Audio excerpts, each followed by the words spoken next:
Hare Krishna, Hare Krishna, Krishna Krishna, Hare Hare, Hare Rama, Hare Rama, Rama Rama, Hare Hare.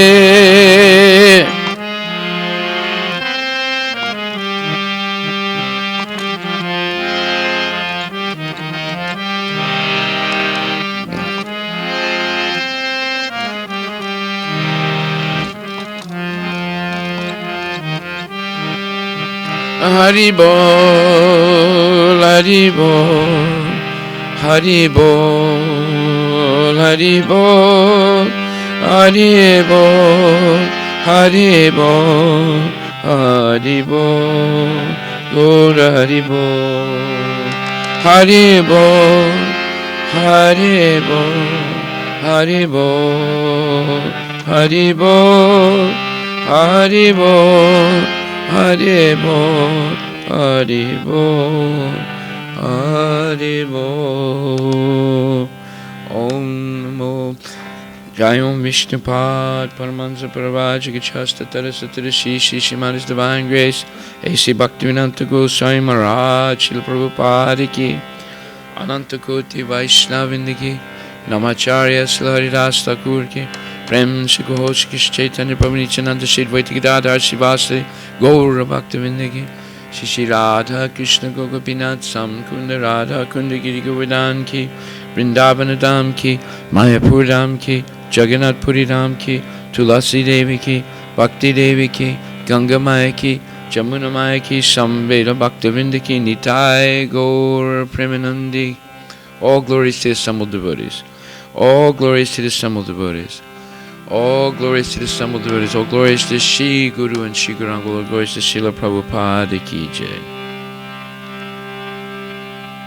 Namaste Narasimhaya.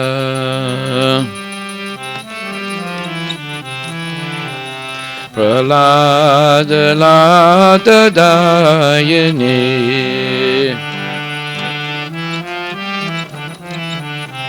Hiranyakashipura Bhakshahai. Shilatam Kanakalaye.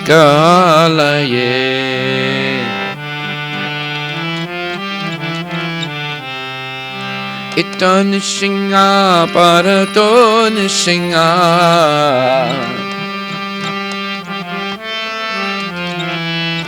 Yato yato yamita do nishinha.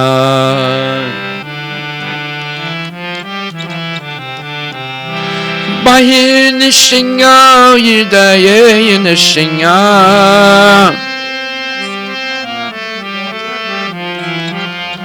Kadashina madim saranama prapade.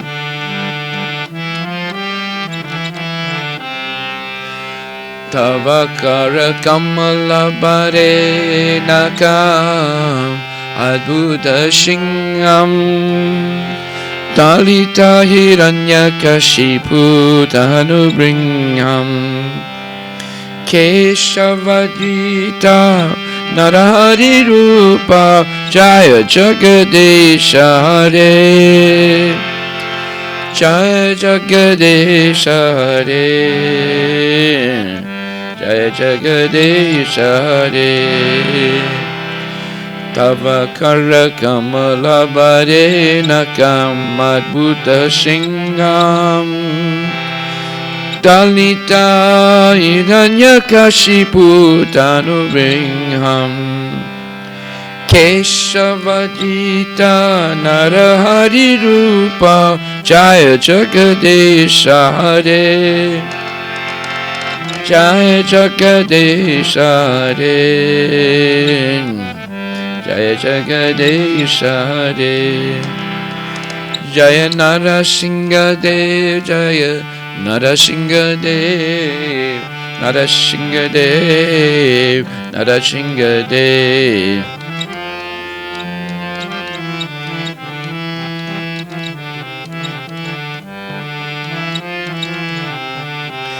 Jaya Bhakta Prahlad, Jaya Bhakta Prahlad, Bhakta Prahlad, Jaya Bhakta Prahlad.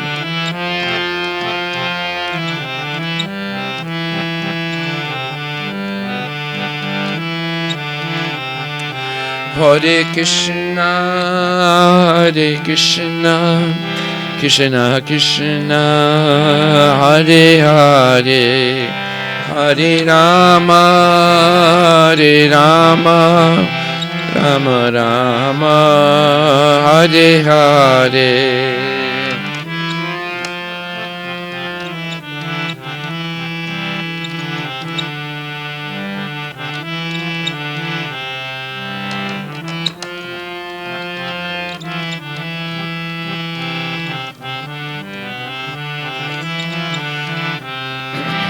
Hare Krishna, Hare Krishna, Krishna Krishna, Hare Hare, Hare Rama, Hare Rama, Rama Rama, Hare Hare.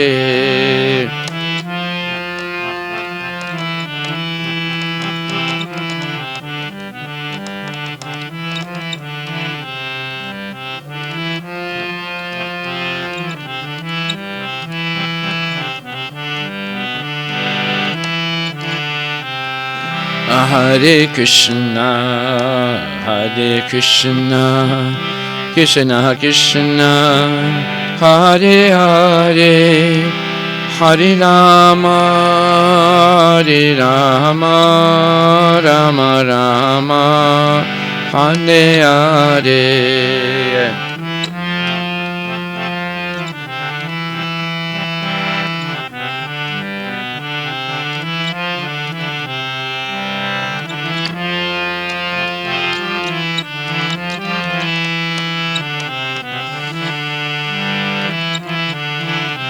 Bola Hare Krishna, Hare Krishna, Krishna Krishna, Hare Hare, Hare Rama, Hare Rama, Rama Rama, Hare Hare.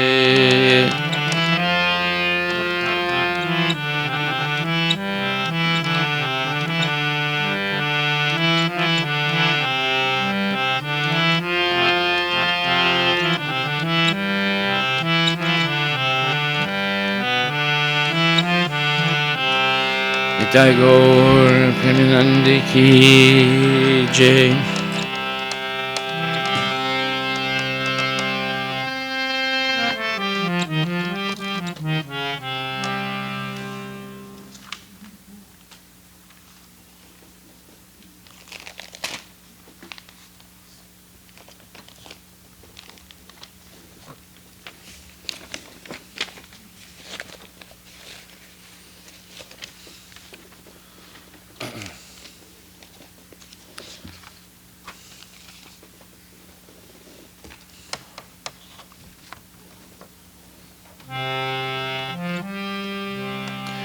Sudha Bhakta Charana Renu Sharan Bhajana Anu Kula.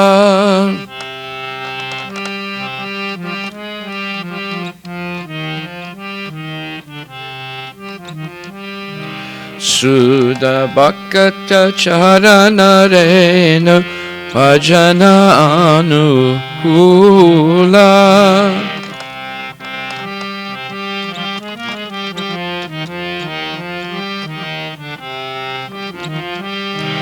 Bhagata Seva Paramasiri Premalati Karamula.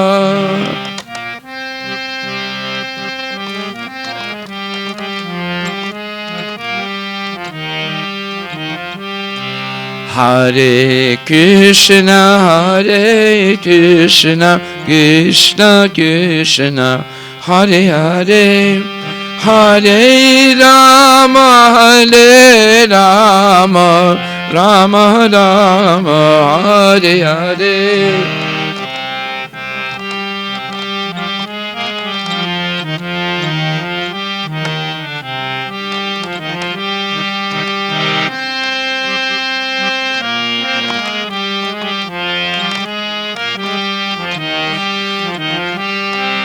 Madhavati te bhakti janani jatane palana Gauri.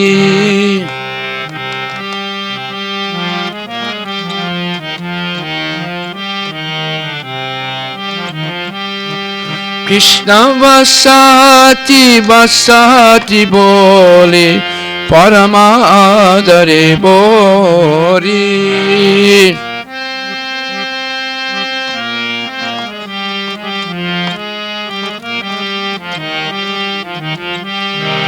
Gora amara ye sabastane Korolo brahmana range.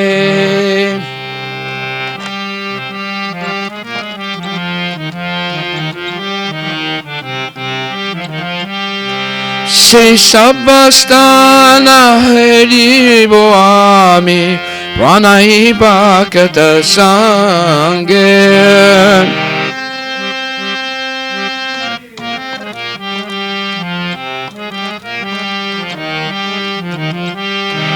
Hare Krishna, Krishna Krishna, Hare Hare, Hare Rama,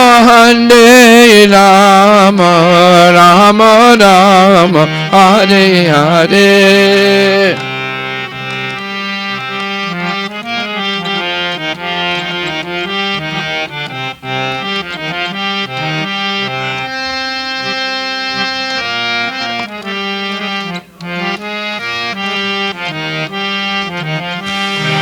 Mridanga vadya sunite mana abhasara sadayache.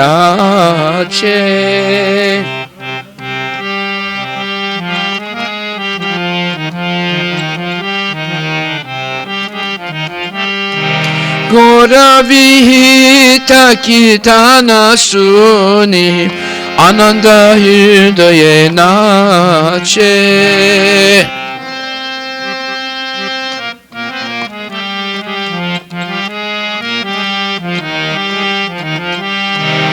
Yugala murti dekhiya mora Paramananda hoya.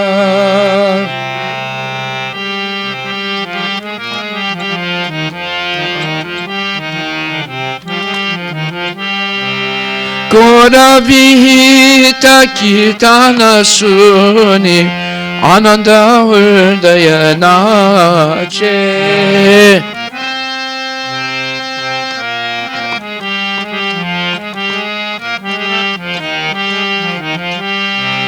Yugala murti dekhiya mora Paramananda hoya.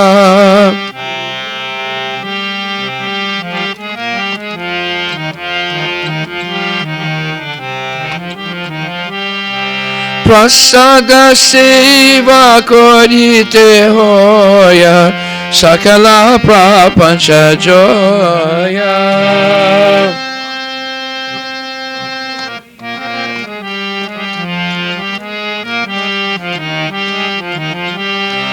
Yedina grihe bhajana dekhi Grihete goloka maya.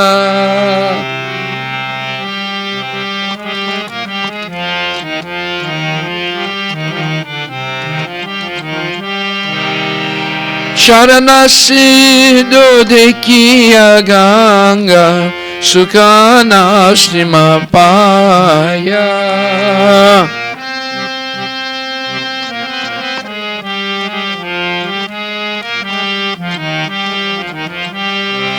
Hare Krishna, Krishna Krishna, Hare Hare, Hare Rama, Rama Rama, Hare Hare.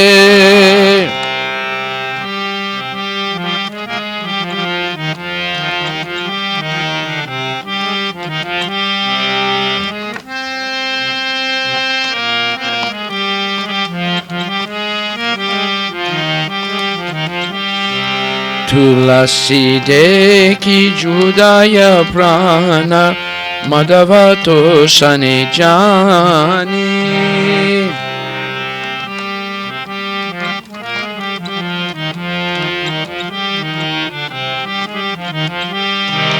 Gora priya sakka sevane jivana satagamani.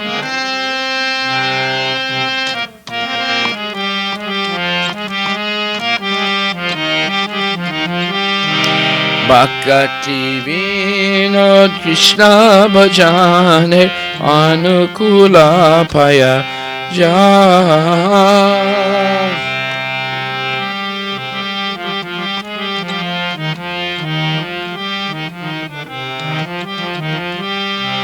Pratidivase paramasuke svikara koro yeta.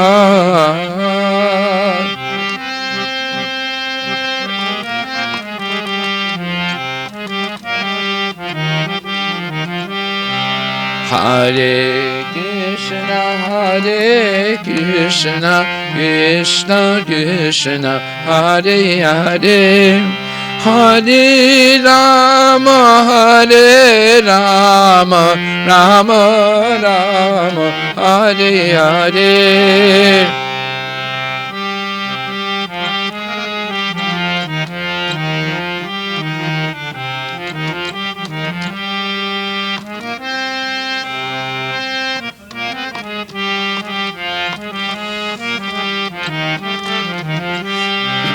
Hare Krishna, Hare Krishna, Krishna Krishna, Hare Hare, Hare Rama, Hare Rama, Rama Rama, Hare Hare, Hare Krishna, Hare Krishna, Krishna Krishna, Hare Hare. Hare Rama, Hare Rama, Rama Rama, Hare Hare, Hare Krishna, Hare Krishna, Krishna Krishna, Hare Hare, Hare Rama, Hare Rama, Rama Rama, Hare Hare.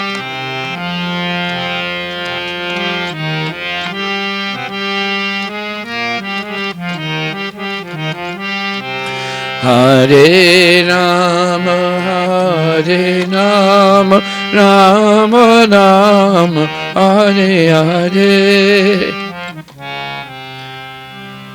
Hare Krishna, Hare Krishna, Krishna Krishna, Hare Hare, Hare Rama, Hare Rama, Rama Rama, Hare Hare. Hare Krishna, Hare Krishna, Krishna Krishna, Hare Hare, Hare Rama, Hare Rama, Rama Rama, Hare Hare.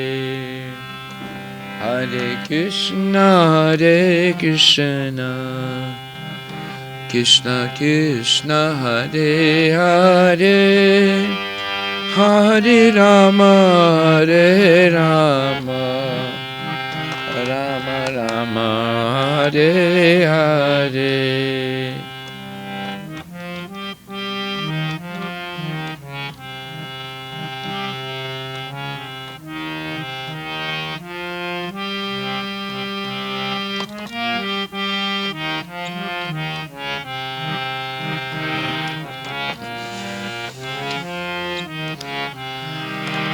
Bolo Hare Krishna, Hare Krishna, Krishna Krishna, Hare Hare, Hare Rama, Hare Rama, Rama Rama, Hare Hare.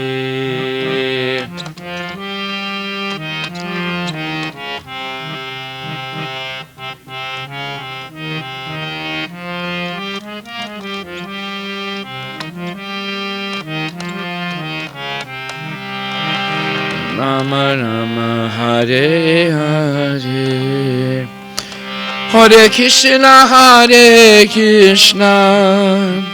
Krishna Krishna Hare Hare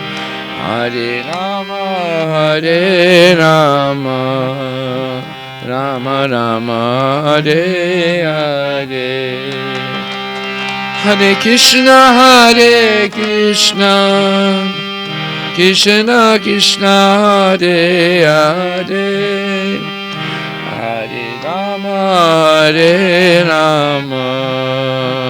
Rama Rama Hare Hare Om Namo Bhagavate Vasudevaya Om Namo Bhagavate Vasudevaya Om Namo Bhagavate Vasudevaya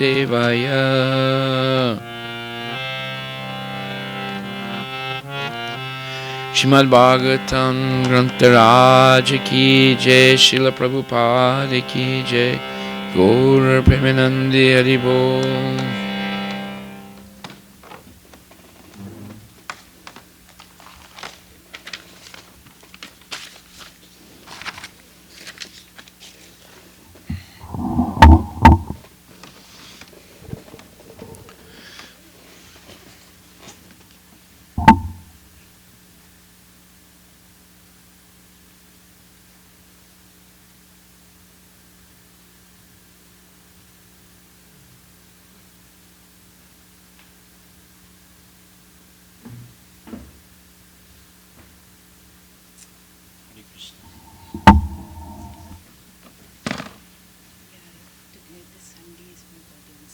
Oh, your birthday?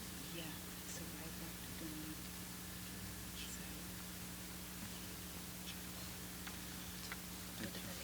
Hare Krishna.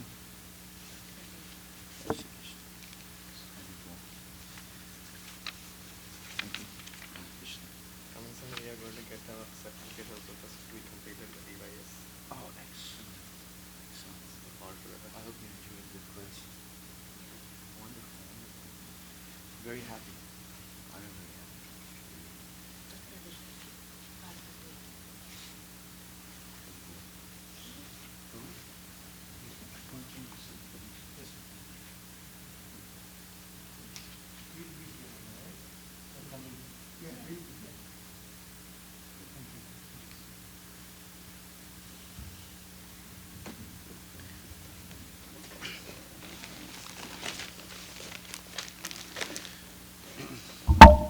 Tonight we are continuing in the Srimad Bhagavatam,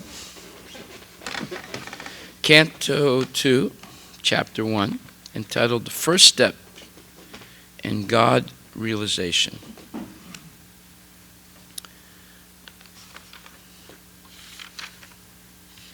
And yesterday there were a lot of descriptions of the negative conditions in Kali Yuga and symptoms of that. And today we're going to hear about how to get out of all that misery, which is the upside of Srimad Bhagavatam. And by the mercy of Prabhupada, we have his purports to elucidate the deep meaning of these verses. So just like in medical practice, first you have to diagnose correctly the disease before you administer the right medicine. If you wrongly diagnose the disease, then you can make a mistake in the prescription of the medicine and kill the person or injure them, which happens a lot in America. There's up to between 190 and 300,000 deaths a year in hospitals and doctors' offices due to mistakes made by the doctors. So, in the first 4 verses of this Canto 2, Chapter 1 was a very deep analysis of the problems, the causes of the problems of people in this age. Basically, we can summarize it as forgetfulness of Krishna and the beginning of whimsical life based on sense gratification without any rapport to Krishna. Although Krishna is maintaining everyone, Nityo Nityanam, Chaitanas Chaitananam, Eko Bahunam, Yo Vidadati Kamam. Krishna says that, or it's said about Krishna in Katha Upanishad, that he's the supreme eternal amongst all eternals. And he's maintaining everyone else. So these are symptoms of God. He's the supreme personality of Godhead. No one is equal to him or greater than him. And he is maintaining everyone else. We all depend on Krishna for our maintenance. Because Krishna controls the movement of the earth and the planets. He controls the tides, the movement of water. He controls the rain and so many things that we depend on, changing of the seasons. It's all happening subtly, and we depend on it for our lives. Some little fluctuation in the movement of the earth will cause a disaster. Okay, so now, Canto 2, Chapter 1, Text 5, we begin on the solution to this forgetfulness of Krishna and the sinful life based on selfish desires for sense gratification. The whole purpose of spiritual life is to find out what we've forgotten about God. We originally knew it, but we forgot it. We have to forget these things in order to engage in sinful life. So by remembering who Krishna is, then gradually we reorient our life from serving our own selfish desires to serving Krishna. When that happens, everything changes. And we see that there's a cooperation of nature mysteriously helping us, and our situation in life changes dramatically simply by following the principles of spiritual life and developing faith and developing a taste for hearing more and more about Krishna and learning more and more. So, in the text 5 says, Tasmat Bharata Sarvatma Bhagavan Ishwaro Hari Shrotavyas Kirtitavyas Cha Smartavya Chichat Abhayam. O descendant of King Bharata, one who desires to be free from all miseries must hear about, glorify, and also remember the personality of Godhead, who is the Supersoul, the controller, and the savior from all miseries. Well, that's his name, Hari. It says Bhagavan Ishwaro Hari. Hari means the Lord who vanquishes all miseries. Therefore, if we're having problems in life, these problems are caused by forgetfulness of Krishna and ignorance of Krishna's instructions to us, how to organize our life according to spiritual principles. But if we take shelter, again, of Krishna, then he's called Lord Hari because he delivers us from all miseries. What are those miseries? Miseries caused by our own body. Miseries caused by other bodies. And miseries caused by natural cataclysmic events. Hurricanes, freezing cold, scorching heat, fire, too much rain, flooding, disease. All these things are causing miseries. And of course, the ultimate misery, birth, old age, disease, and death. In the previous verse, Sri Sukadeva Goswami has described how the foolish, materially attached men are wasting their valuable time in improvement of the material conditions of life by sleeping, indulging in sex life, developing economic conditions, and maintaining a band of relatives who are to be vanquished in the air of oblivion. Being engaged in all these materialistic activities, the living soul entangles himself in the cycle of the law of fruitive actions. Now, don't misinterpret this. This doesn't mean it's a bad thing taking care of relatives, but spending all one's time doing these things and not having time for spiritual life, that's a bad thing. So one must learn to plan their time in such a way that they can do all their duties and at the same time have time left over to serve Krishna. Being engaged in all these materialistic activities, the living soul entangles himself in the cycle of the law of fruitive actions. This entails the chain of birth and death in the 8,400,000 species of life. The aquatics, the vegetables, the reptiles, the birds, the beasts, the uncivilized men, and then again the human form, which is the chance for getting out of the cycle of fruitive action. Therefore, if one desires freedom from this vicious cycle, then one must cease to act as a karmi or enjoyer of the results of one's own work, good or bad. One should not do anything, either good or bad, on his own account, but must execute everything on behalf of the Supreme Lord, the ultimate proprietor of everything that be. This process of doing work is recommended in the Bhagavad Gita 9:27 also, where instruction is given for working on the Lord's account. Therefore, one should first of all hear about the Lord. When one has perfectly and scrutinizingly heard, one must glorify his acts and deeds.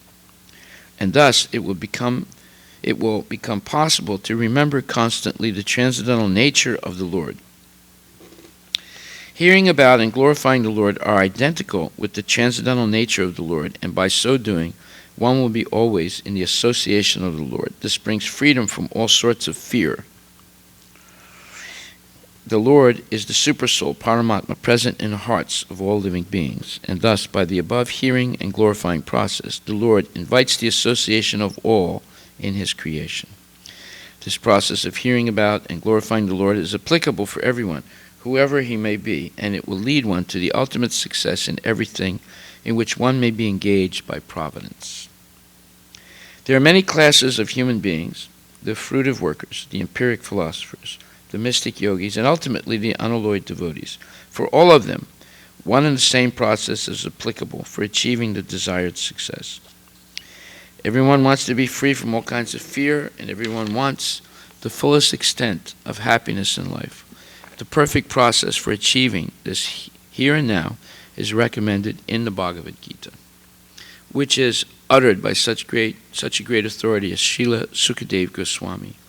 By hearing about and glorifying the Lord, all a person's activities become molded into spiritual activities, and thus all conceptions of material miseries become completely vanquished. Itavan Sankhya Yogabhyam Swadharma Parinishtaya Janmalabha Param Pumsam Ante Narayana Smriti. Now this is a very important verse. The highest perfection of human life, achieved either by complete knowledge of matter and spirit, by practice of mystic powers, or by perfect discharge of occupational duty, is to remember the personality of Godhead at the end of life. Narayana is the transcendental personality of Godhead beyond the material creation. Everything that is created, sustained, and at the end annihilated is within the compass of the Mahat Tattva, material principle, and is known as the material world. The existence of Narayana, or the personality of Godhead, is not within the jurisdiction of this Mahat Tattva, and as such, the name, form, attributes, etc. of Narayana are beyond the jurisdiction of the material world. By the speculation of empiric philosophy, which discerns matter from spirit, or by cultivation of mystic powers, which ultimately helps the performer to reach any planet of the universe or beyond the universe, or by discharge of religious duties, one can achieve the highest perfection, provided one is able to reach the stage of Narayana Smriti, or constant remembrance of the personality of Godhead. This is possible only by the association of a pure devotee, who can give a finishing touch to the transcendental activities of all jnanis, yogis, or karmis, in terms of prescribed duties defined in the scriptures. There are many historical instances of the achievement of spiritual perfection, such as that of Sanakadi Rishi, or the 9 celebrated Yogendras, who attained perfection only after being situated in the devotional service of the Lord. None of the devotees of the Lord ever deviated from the path of devotional service by taking to other methods, as adopted by the jnanis or yogis. Everyone is anxious to achieve the highest perfection of his particular activity, and it is indicated herein that such perfection is Narayana Smriti, for which everyone must endeavor his best. In other words, life should be molded in such a manner that one is able to progressively remember the personality of Godhead in every step of life. So this is an important verse. Itavan Sankhya Yogabhyam Swadharmam Parinistaya Janmalabha Param Pumsam Ante Narayana Smriti. So remembering Krishna at the moment of death proves that one has lived their life correctly and successfully. How can you remember Krishna at the end of life? You practice by remembering Krishna every moment of life. By taking our attention off of Krishna, we become diverted and other things take hold in our mind. And therefore, it requires great practice and long practice to put Krishna back into the mind.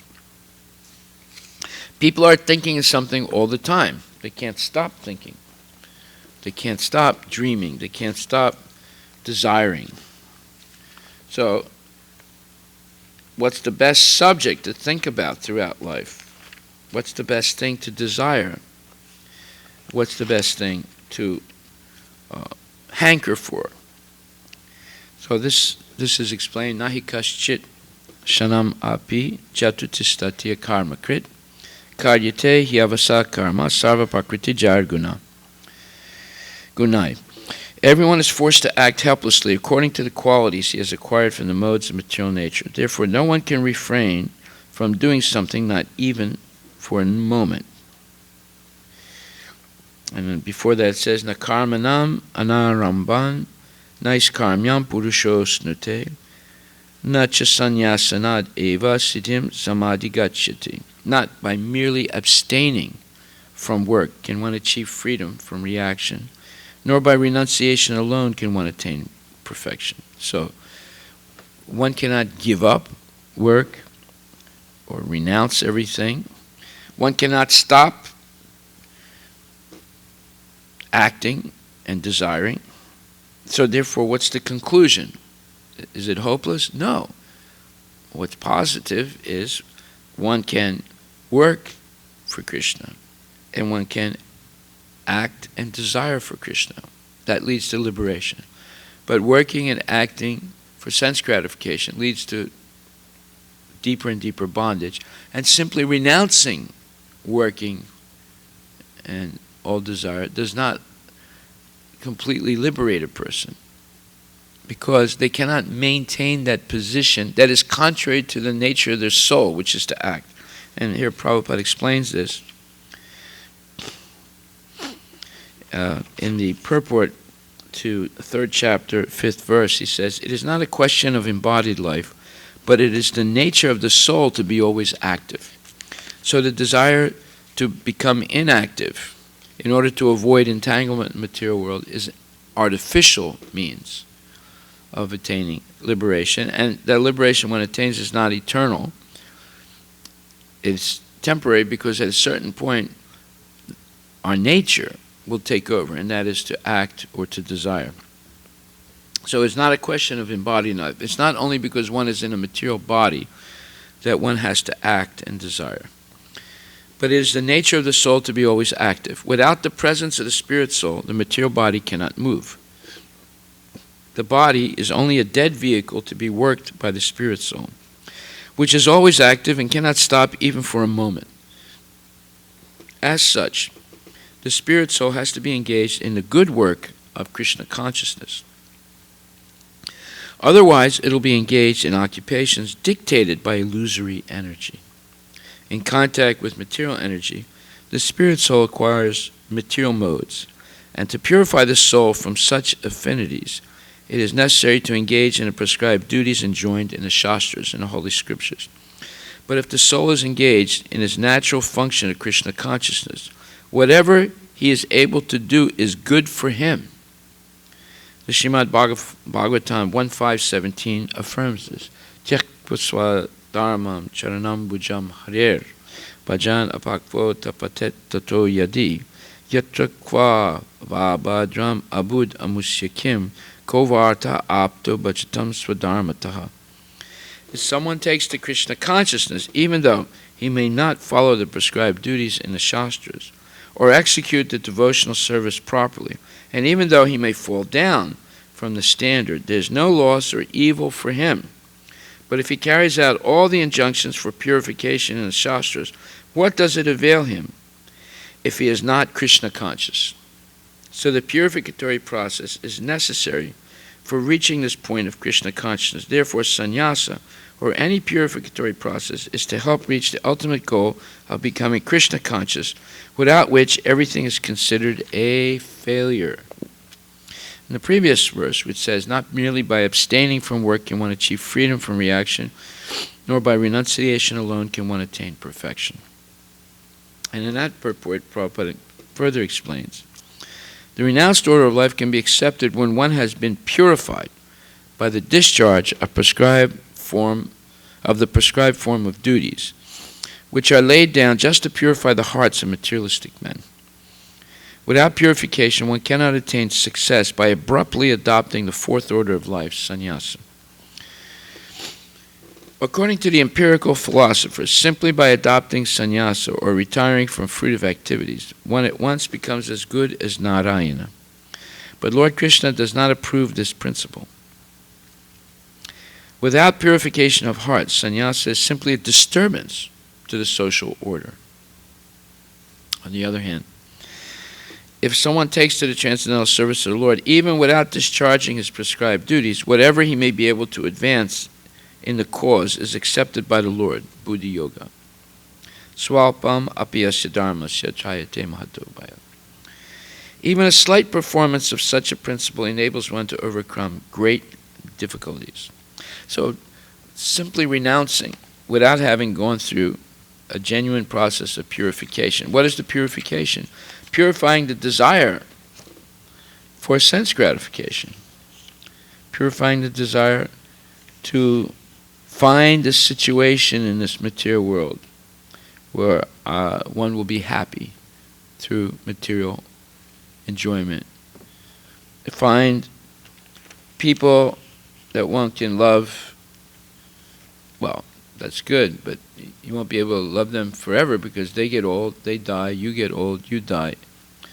So love on that bodily platform is very frustrating. It'll leave you with nothing in the end, except some memories. And those memories will also fade. So we have to learn to live on the level of the soul.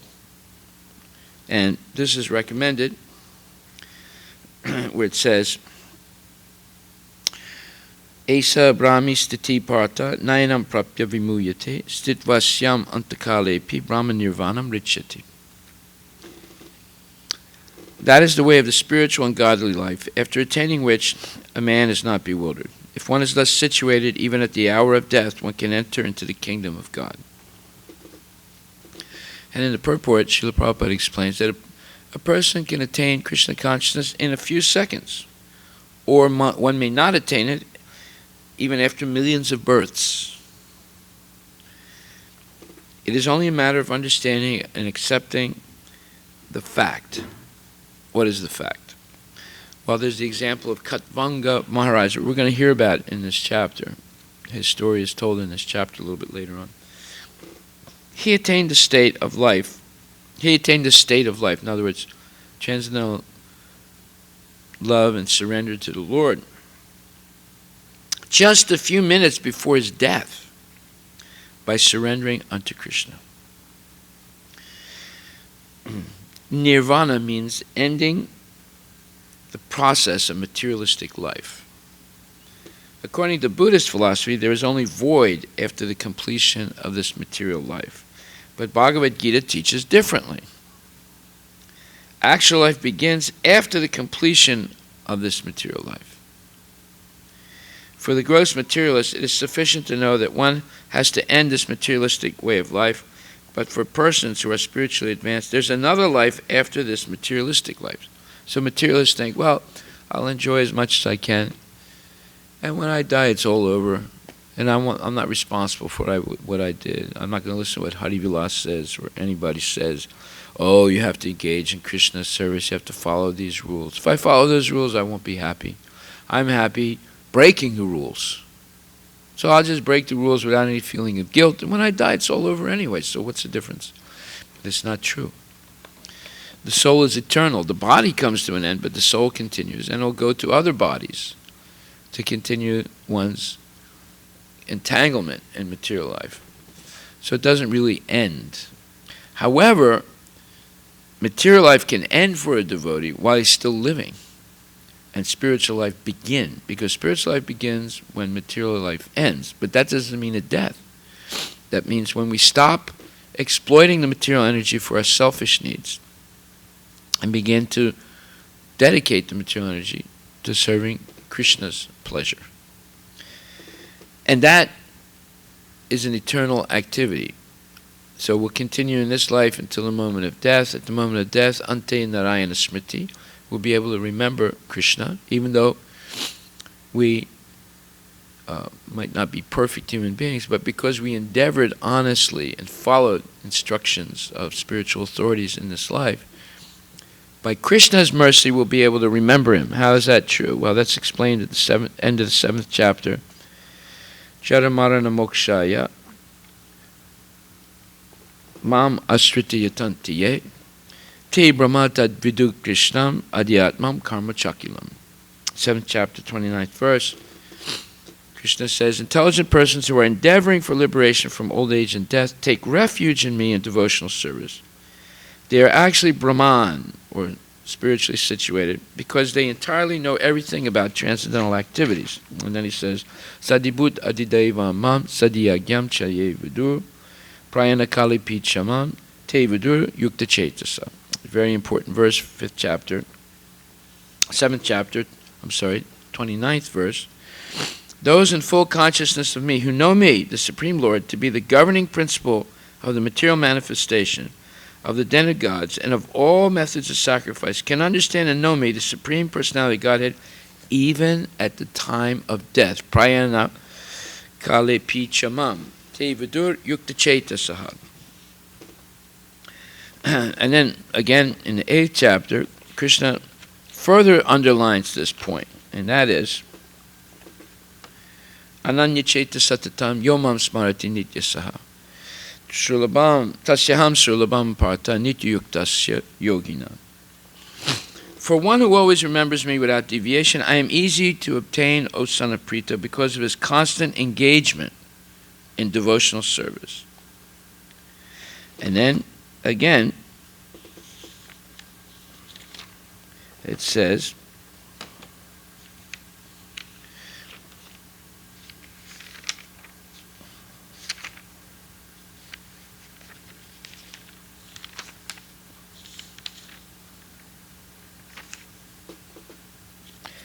Krishna says, now Arjuna, I'm going to explain to you how at different times you can leave this world and never come back again.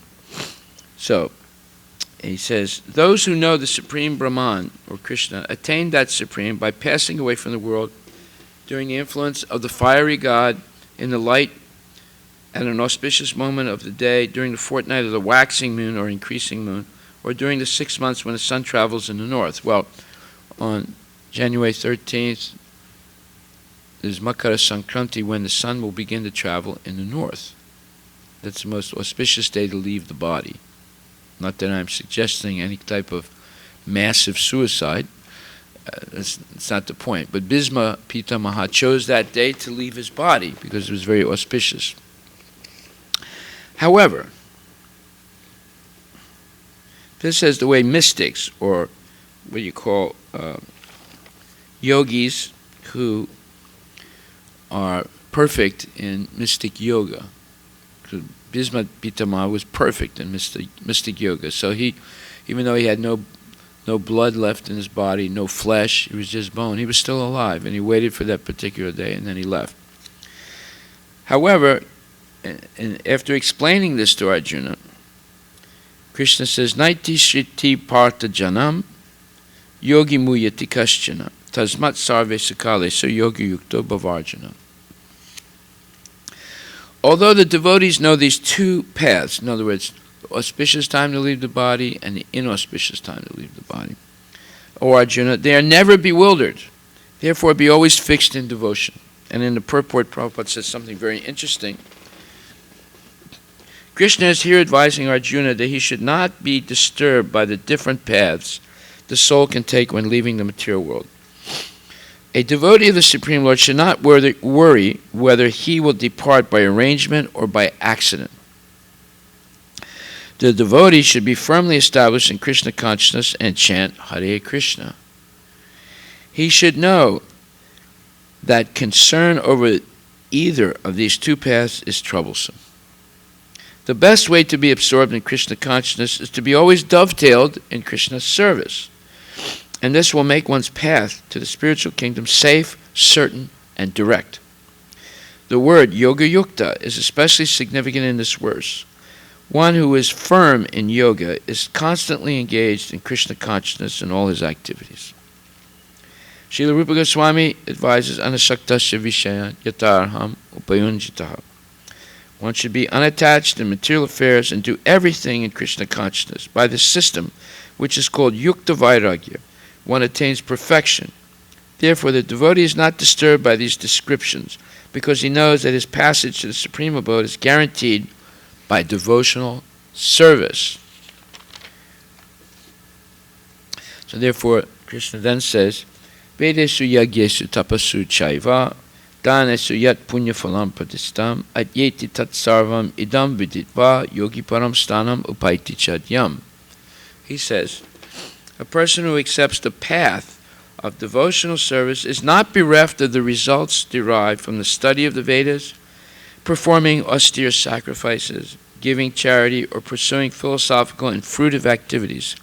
Simply by performing devotional service, he attains all these, and at the end, he reaches the supreme eternal abode. 8th chapter, 28th verse. This is good news for us, because we probably could not achieve the same perfection in yoga as Bhisma Pitamaha. Or we might die accidentally, or we might become somewhat illusioned by the material world. However, if we maintain our faith and devotion to Krishna, we don't have to worry about all this technical stuff. We just have to continue chanting Hare Krishna and being engaged in devotional service favorably. So Prabhupada says this verse is the summation of the 8th chapters, which particularly 7th and 8th chapters, which particularly deal with Krishna consciousness and devotional service. One has to study the Vedas under the guidance of the spiritual master and undergo many austerities and penances while living under his care.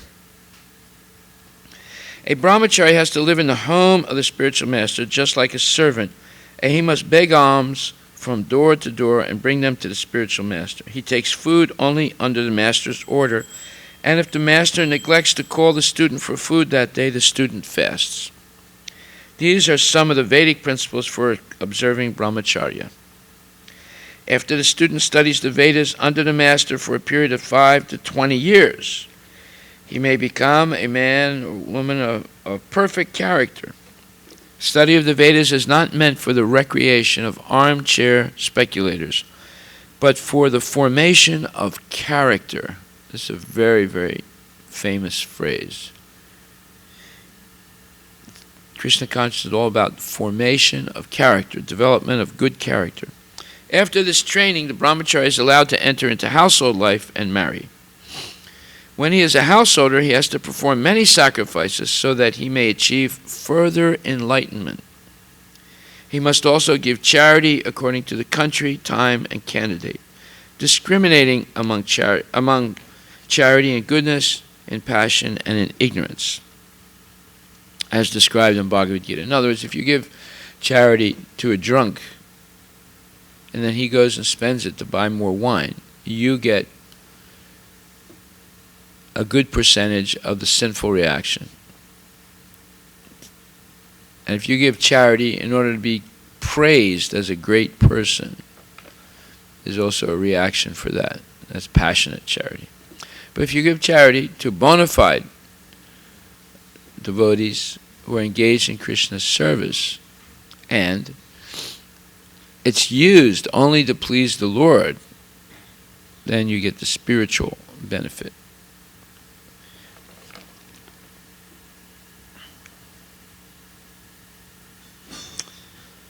By carrying out the orders of brahmacharya, householder life, vanaprastha, and finally sannyasa, One becomes elevated to the perfectional stage of life. Some are then elevated to the heavenly kingdoms, and when they become even more advanced, they are liberated in the spiritual sky, either in the impersonal Brahmajyoti or in the Vaikuntha planets or Krishna Loka. This is the path outlined by Vedic literatures.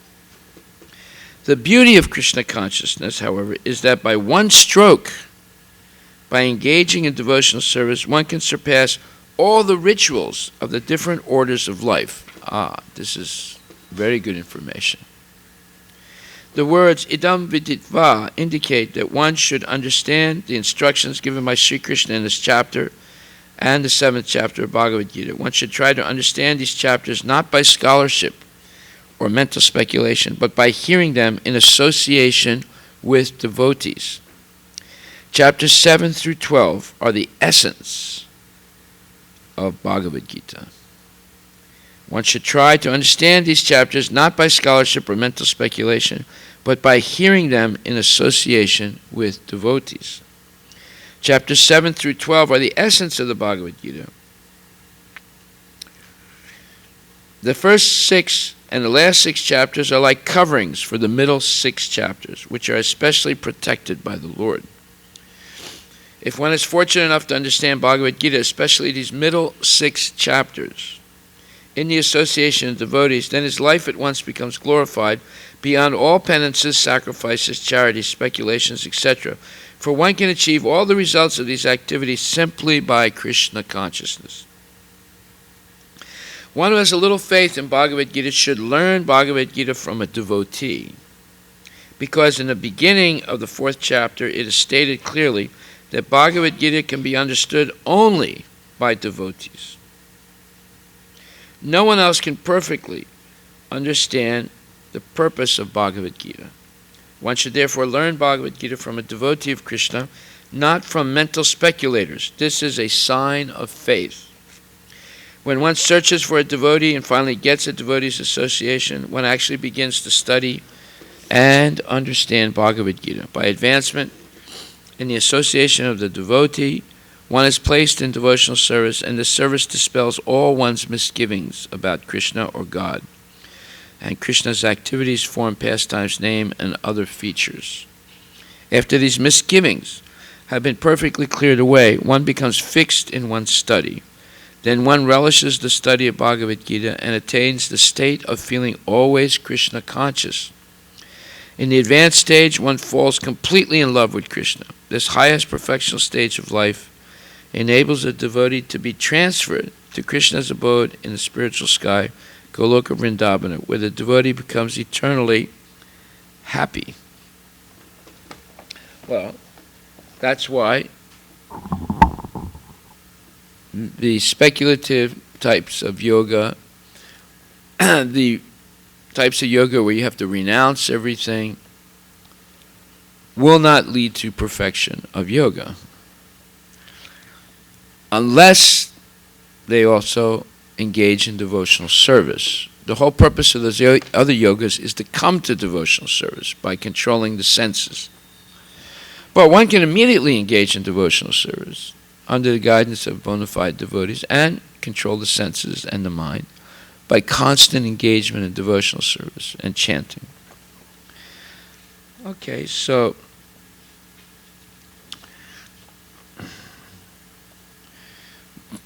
this verse that we read, Ante Narayana Smriti, that the perfection of life is achieved when one can remember Lord Narayana or Krishna at the moment of death.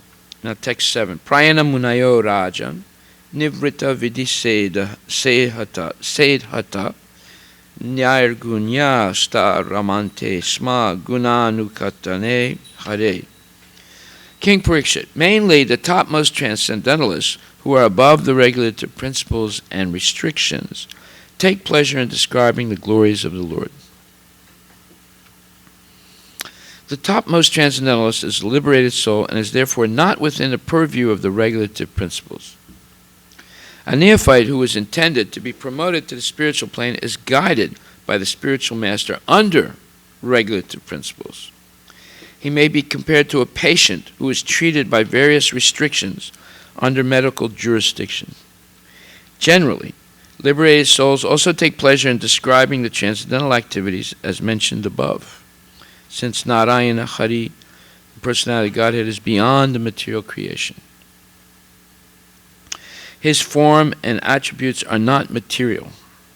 The topmost transcendentalists, or the liberated souls, realize him by advanced experience of transcendental knowledge. And therefore, they take pleasure in the discussion of the transcendental qualities of the Lord's pastimes.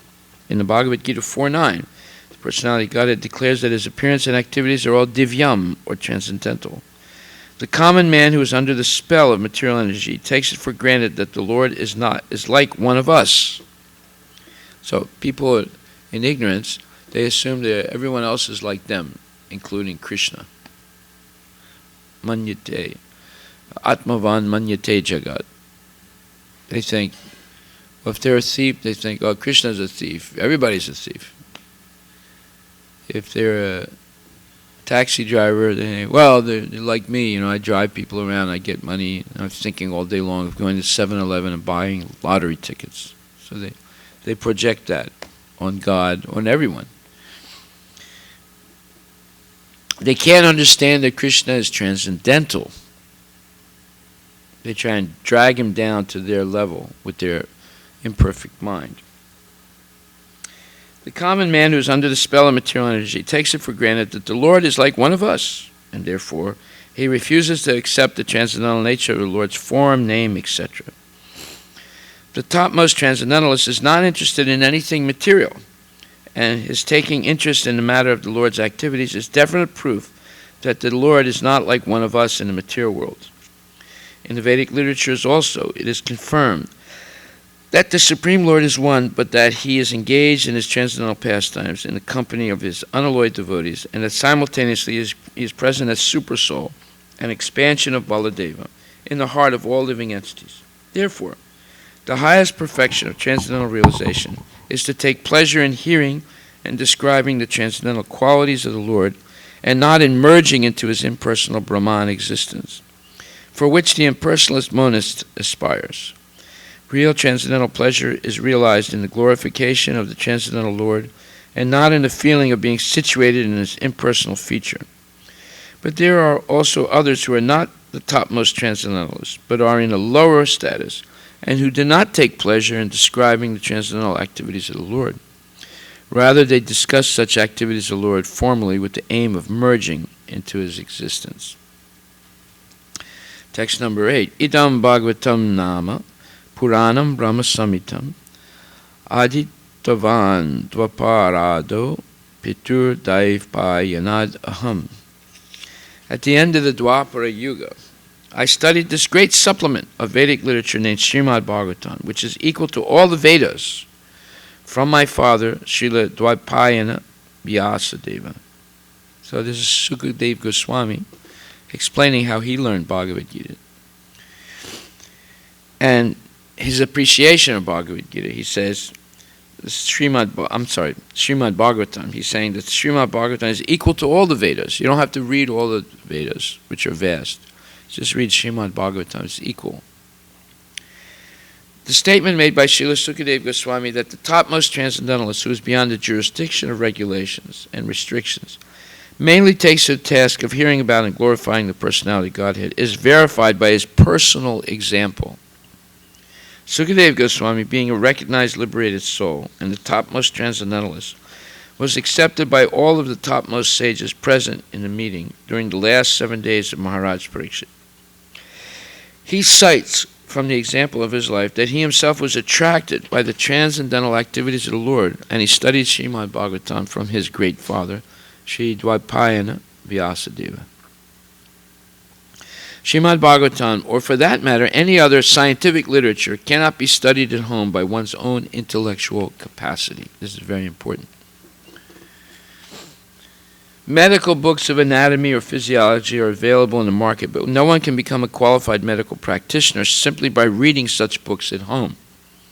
One has to be admitted to the medical college and study the books under the guidance of learned professors. Similarly, Srimad Bhagavatam, the postgraduate study of the science of Godhead, can only be learned by studying it at the feet of a realized soul like Srila Vyasadeva.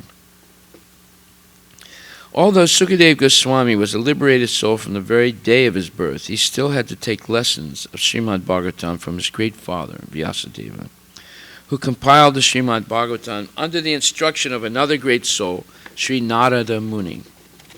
Lord Sri Chaitanya Mahaprabhu instructed a learned Brahmana to study Srimad Bhagavatam from a personal Bhagavata, or representative of the Bhagavatam. Srimad Bhagavatam is based on the transcendental name, form, attributes, pastimes, entourage, and variegatedness of the Supreme Person, and it is spoken by the incarnation of the personality of Godhead, Srila Vyasadeva. Pastimes of the Lord are executed in cooperation with his pure devotees, and consequently, historical instances are mentioned in this great literature because they are related to Krishna. It is called Brahman Samitam because it is the sound representative of Lord Krishna, like the Bhagavad Gita. Bhagavad Gita is the sound incarnation of the Lord because it is spoken by the Supreme Lord, and Srimad Bhagavatam is the sound representative of the Lord because it was spoken by the incarnation of the Lord about the activities of the Lord. In other words, Vyasadeva was the incarnation of the Lord. As stated in the beginning of this book, it is the essence of the Vedic desire tree and the natural commentation on the Brahma Sutras or the Vedanta Sutras, the topmost philosophical thesis on the subject matter of Brahman, or the truth. Vyasadeva appeared at the end of Dwapara Yuga as the son of Satyavati, and therefore the word Dwapara Ado, or the beginning of Dwapara Yuga, in this context means just prior to the beginning of Kali Yuga. The logic of this statement, according to Srila Jiva Goswami, is comparable to that of calling the upper portion of the tree the beginning. The root of the tree is the beginning of the tree, but in common language, the upper portion of the tree is first seen. In that way, the end of the tree is accepted as its beginning. O saintly king, parinistito pi nargunya, Tamasloka Lilaya, Grihita Chet Rajarse, Akyanam Yad Aditavan. O saintly king, I was certainly situated perfectly in transcendence, yet I was still attracted by the delineation of the pastimes of the Lord, who is described by enlightened verses.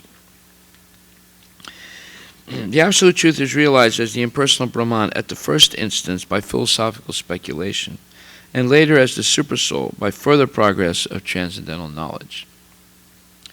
But if, by the grace of the Lord, an impersonalist is enlightened by the superior statements of Srimad Bhagavatam, he is also converted into a transcendental devotee of the personality of Godhead. With a poor fund of knowledge, we cannot adjust to the idea of the personality of the Absolute Truth, and the personal activities of the Lord are deplored by the less intelligent impersonalists. But reasons and arguments, together with the transcendental process of approaching the Absolute Truth, help even the staunch impersonalists to become attracted by the personal activities of the Lord.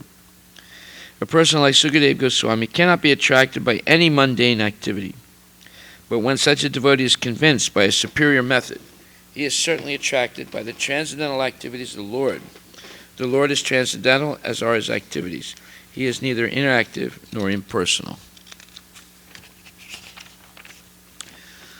Tataham te bidasyami maha porushiko bhavan yasya shraddha datam asu syan mukunde mati sati.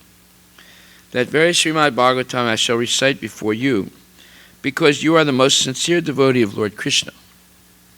One who gives full attention and respect to hearing Srimad Bhagavatam achieves unflinching faith in the Supreme Lord, the giver of salvation. Yasya shraddha datam asu syan mukunde mati sati. So this is the glory of the Srimad Bhagavatam. Anyone who listens to it seriously develops strong faith, or unflinching faith in the Supreme Lord. Srimad Bhagavatam is recognized Vedic wisdom, and the system of receiving Vedic knowledge is called Avaroha Panta, or the process of receiving transcendental knowledge through bona fide disciplic succession. For advancement of spiritual knowledge, there is a need for personal ability and researching aptitude. But in the case of spiritual knowledge, all progress depends more or less on the mercy of the spiritual master. The spiritual master must be satisfied with the disciple. Only then is knowledge automatically manifest before the student of spiritual science. The process should not, however, be misunderstood to be something like magical feats whereby the spiritual master acts like a magician and injects spiritual knowledge into the disciple, as if surcharging him with an electric current. The bona fide spiritual master reasonably explains everything to the disciple on the authorities of Vedic wisdom. The disciple can receive such teachings not exactly intellectually, but by submissive inquiries and a service attitude. The idea is that both the spiritual master and the disciple must be bona fide. In this case, the spiritual master Sukadeva Goswami is ready to recite exactly what he has learned from his great father, Srila Vyasadeva. And the disciple, Maharaj Parikshit, is a great devotee of Lord Krishna. A devotee of Lord Krishna is he who believes sincerely that by becoming a devotee of the Lord, one becomes fully equipped with everything spiritual. This teaching is imparted by the Lord himself in the pages of the Bhagavad Gita, in which it is clearly described that the Lord, Sri Krishna, is everything, and that to surrender unto him solely and wholly, or completely, makes one the most perfectly pious man. This unflinching faith in Lord Krishna prepares one to become a student of Bhagavad Gita. A student of Srimad Bhagavatam. And one who hears Srimad Bhagavatam from a devotee like Sukadeva Goswami is sure to attain salvation at the end, as Maharaj Parikshit did. The professional reciter of Srimad Bhagavatam and the pseudo-devotees, whose faith is based on 1 week's hearing, are different from Sukadeva Goswami and Maharaj Parikshit. Srila Vyasadeva explained Srimad Bhagavatam unto Sukadeva Goswami from the very beginning of the Janmadasya verse, and so Sukadeva Goswami also explained it to the king.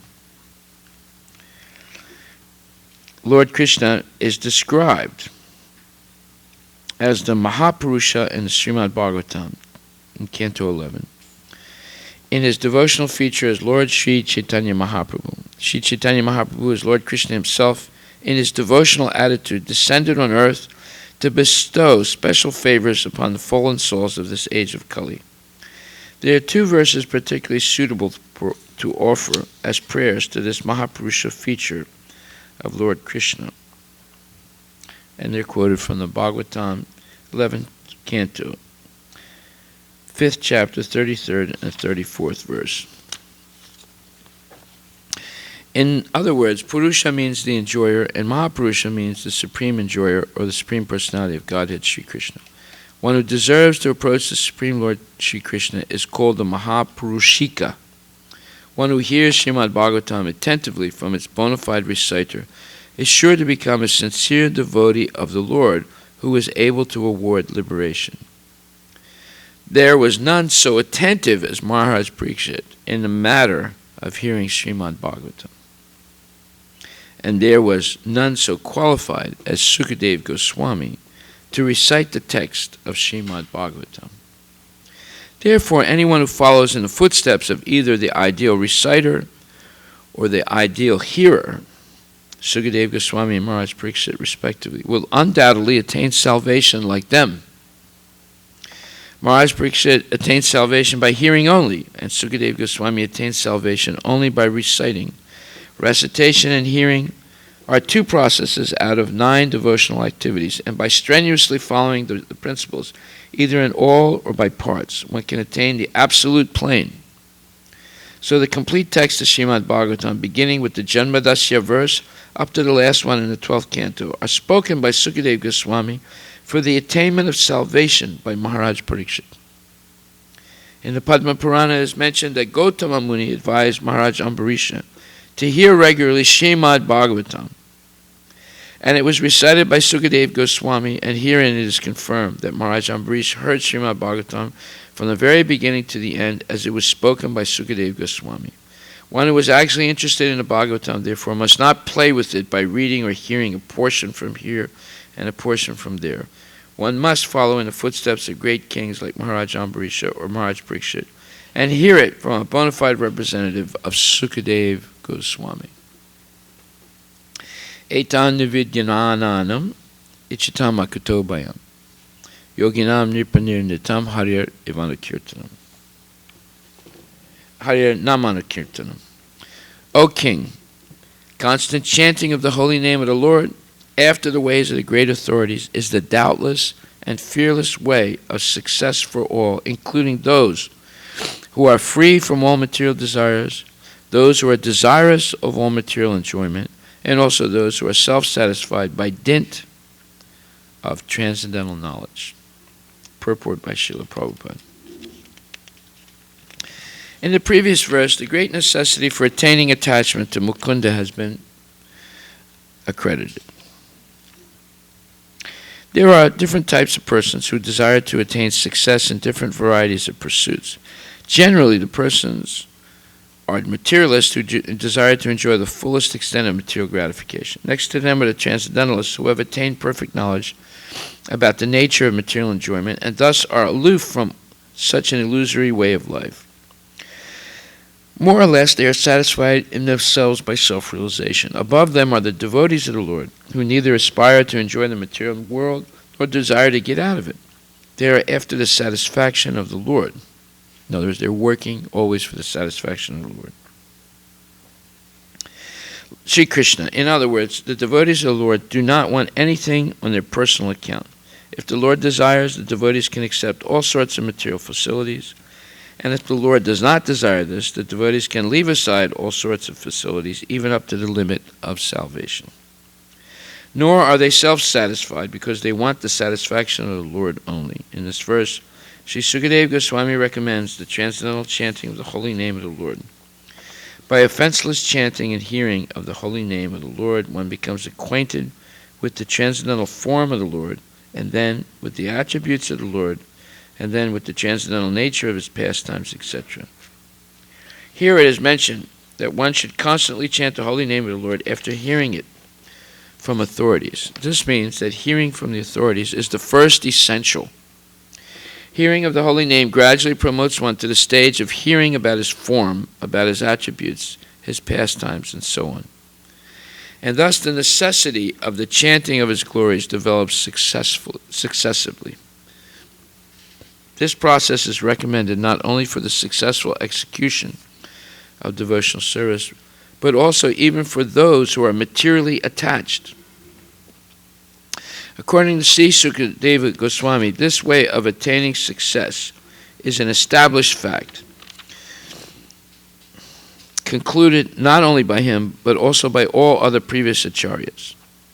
Therefore, there's no need for further evidence. The process is recommended not only for the progressive students in different departments of ideological success, but also for those who are always successful in their achievement as fruitive workers, as philosophers, or as devotees of the Lord. Srila Jiva Goswami instructs that chanting of the holy name of the Lord should be loudly done, and it should be performed offenselessly as well, as recommended in the Padma Purana. One can never deliver himself from the effects of all sins by surrendering himself unto the Lord. One can deliver himself from the effects of all sins by surrendering himself unto the Lord. One can deliver himself from all offenses at the feet of the Lord by taking shelter of his holy name. But one cannot protect himself if one commits an offense at the feet of the holy name of the Lord. Such offenses are mentioned in the Padma Purana as being 10 in number. The first offense is to vilify great devotees who have preached about the glories of the Lord. The second offense is to see the holy names of the Lord in terms of worldly distinction. The Lord is the proprietor of all the universes, and therefore he may be known in different places by different names, but this does not in any way qualify the fullness of the Lord. Any nomenclature which is meant for the Supreme Lord is as holy as the others, because they are all meant for the Lord. Such holy names are as powerful as the Lord, and there is no bar for anyone in any part of the creation to chant and glorify the Lord by the particular name of the Lord as it is locally understood. They are all auspicious. and one should not distinguish such names of the Lord as material commodities. The third offense is to neglect the orders of the authorized acharyas or spiritual masters. The fourth offense is to vilify the scriptures or Vedic knowledge. The fifth offense is to define the holy name of the Lord in terms of one's mundane calculation. The holy name of the Lord is identical with the Lord himself, and one should understand the holy name of the Lord to be non-different from himself. The sixth offense is to interpret the holy name. The Lord is not imaginary, nor is his holy name. There are persons with a poor fund of knowledge who think the Lord to be an imagination of the worshipper, and therefore think his holy name to be imaginary. Such a chanter of the name of the Lord cannot achieve the desired success in the matter of chanting the holy name. The seventh offense is to commit sins intentionally on the strength of the holy name. In the scriptures it is said that one can be liberated from the effects of all sinful actions simply by chanting the holy name of the Lord. One who takes advantage of this transcendental method and continues to commit sins on the expectation of neutralizing the effects of sins by chanting the holy name of the Lord is the greatest offender at the feet of the holy name. Such an offender cannot purify himself by any recommended method of purification. In other words, one may be a sinful man before chanting the holy name of the Lord, but after taking shelter in the holy name of the Lord and becoming immune, one should strictly restrain oneself from committing sinful acts with a hope that his method of chanting the holy name will give him protection. The eighth offense is to consider the holy name of the Lord and his chanting method to be equal to some material auspicious activities. There are various kinds of good works for material benefits, but the holy name and his chanting are not mere auspicious holy services. Undoubtedly, the holy name is holy service, but he should never be utilized for such purposes. Since the holy name and the Lord are of one and the same identity, one should not try to bring the holy name into the service of mankind. The idea is that the Supreme Lord is the supreme enjoyer. He is no one's servant or order supplier. Similarly, since the holy name of the Lord is identical with the Lord, one should not try to utilize the holy name for one's personal service. The ninth offense is to instruct those who are not interested in chanting the holy name of the Lord about the transcendental nature of the holy name. If such instruction is imparted to an unwilling audience, the act is considered to be an offense at the feet of the holy name. The 10th offense is to become uninterested in the holy name of the Lord, even after hearing of the transcendental nature of the holy name. The effect of chanting the holy name of the Lord is perceived by the chanter as liberation from the conception of false ego. False egoism is exhibited by thinking oneself to be the enjoyer of the world and thinking everything in the world to be meant for enjoyment of one's self only.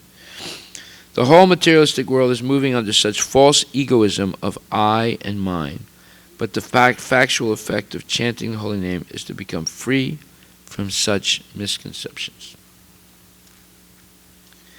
Text number 12. Kim pramatasya bahubi parokshar hayaner iha varam muhurtam viditam katate sheyase yata. What is the value of a prolonged life which is wasted, inexperienced by years in this world? Better a moment of full consciousness, because that gives one a start in searching after his supreme interest. Srila Sukadeva Goswami instructed Maharaj Parikshit about the importance of the chanting the holy name of the Lord by every progressive gentleman. In order to encourage the king, who had only 7 remaining days of life, Srila Sukadeva Goswami asserted that there is no use in living hundreds of years without any knowledge of the problems of life. Better to live for a moment with full consciousness of the supreme interest to be fulfilled.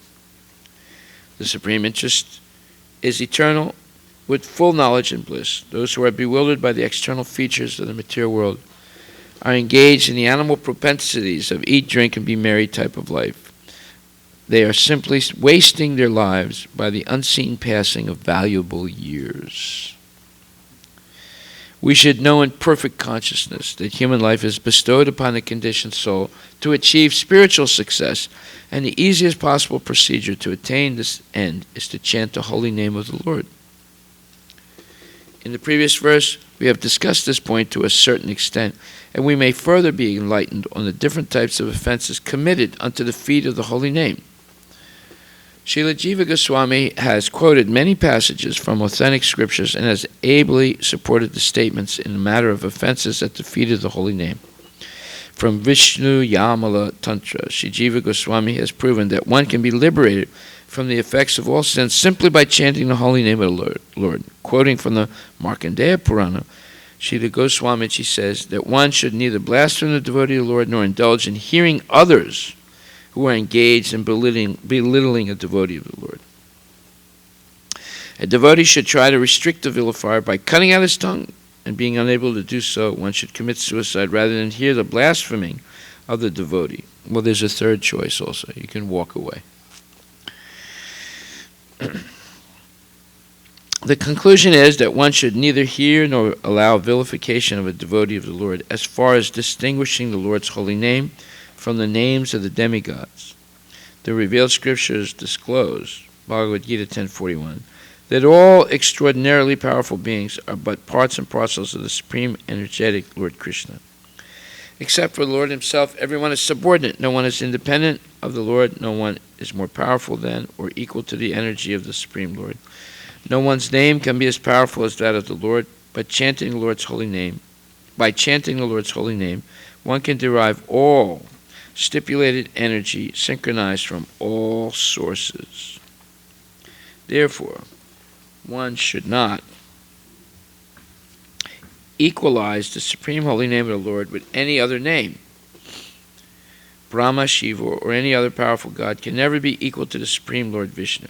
The powerful holy name of the Lord can certainly deliver one from sinful effects, but one who desires to utilize this transcendental potency of the holy name of the Lord in one's sinister activities is most degraded person in the world. Such persons are never excused by the Lord or by any agent of the Lord. One should therefore utilize one's life in glorifying the Lord by all means, without any offense.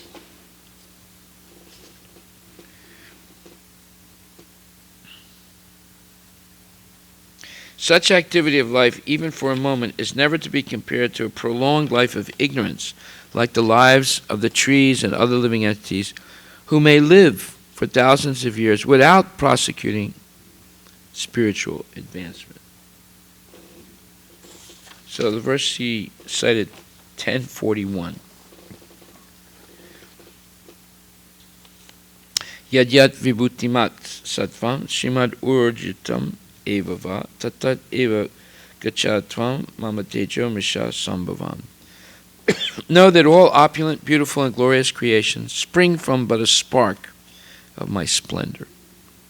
Any glorious or beautiful existence should be understood to be but a fragmental manifestation of Krishna's opulence. Whether it be in the spiritual or material world, anything extraordinarily opulent should be considered to represent Krishna's opulence. And then atava bahunai tena kim tena tavarjuna vistabhya yam aham krishnam ekam sena stito jagat. But what need is there, Arjuna, for all this detailed knowledge? With a single fragment of myself, I pervade and support this entire universe. So he's talking about the Paramatma. A single fragment. It's just a plenary expansion, but there's so many expansions of the Lord. There's innumerable expansions of the Lord. And Paramatma is just one of them. And he pervades everything in the material world, just with that little fragment of his self. The Supreme Lord is represented throughout the entire material universes by his entering into all things as the Supersoul. The Lord here tells Arjuna that there's no point in understanding how things exist in their separate opulence and grandeur. In other words, we should not see things separate from Krishna. That's the illusory way of seeing things. Krishna is in everything. Everything is contained within Krishna also. There's nothing outside of Krishna. He should know that all things are existing due to Krishna's entering them as Supersoul. From Brahma, the most gigantic entity, on down to the smallest ant. All are existing because the Lord has entered each and all and is sustaining them. This is further confirmed in 9th chapter, 4th verse. Mayatatam idam sarvam jagat abhyakta murtina Vatstani sarvabhutani manachaham teso vastita. By me in my unmanifested form of Yakta Murti, this entire universe is pervaded. All beings are in me, but I am not in them. Again, what is this Avyakta Murti? He's talking about Paramatma again. Sometimes people think it's talking about the Brahman effulgence, but actually it's Paramatma. Okay. And then the next verse says, Nachamatstani bhutani pasyame yoga maisvaram. Bhuta brin nacha bhutasto mamatma bhuta bhavana. And yet everything that is created does not rest in me. Behold my mystic opulence. Although I am the maintainer of all living entities, and although I am everywhere, I am not a part of this cosmic manifestation. For myself is the very source of creation. So this is something that is beyond our understanding. How Krishna can be in everything, everything is contained within him, and still he's independent of everything. Because when we're in everything, we get entangled. Right? When you micromanage everything, you get entangled. And if everything is within you, again you're entangled. But Krishna is always independent. That is very difficult to understand while we are entangled. We have to become disentangled to understand that Krishna is independent of everything, even though he maintains everything. We have to come to the level of Krishna. That's called coming to the level of Brahman, or Brahma Nirvana. Right? When we end all material life. But how do you end material life? Not by renouncing it. You engage it in the service of Krishna under proper direction. Then you're not attached anymore.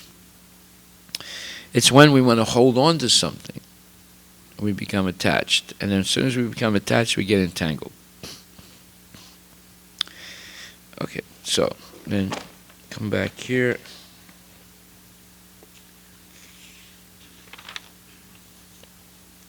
So now we spoke about Katvanga Maharaj. Now it's going to tell a story real quickly. Katvango nama raja sir yat veyatam ihayu saha muhurtat sarvam utsrijya gatavan abhayam harim. The saintly king Katvanga, after being informed that the duration of his life would be only a moment more, at once freed himself from all material activities and took shelter of the supreme safety, the personality of Godhead. Purport by Srila Prabhupada. A fully responsible man should always be conscious of the prime duty of his life. Of the prime duty of the present human form of life. The activities to meet the immediate necessities of material life are not everything. One should always be alert in his duty for attainment of the best situation in the next life. Human life is meant for preparing ourselves for that prime duty.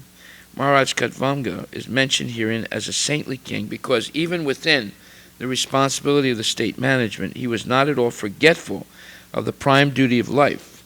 Such was the case with other Rajarsis, saintly kings, like Maharaj Yudhisthira and Maharaj Parikshit. They were all exemplary personalities on account of their being alert in discharging their prime duty.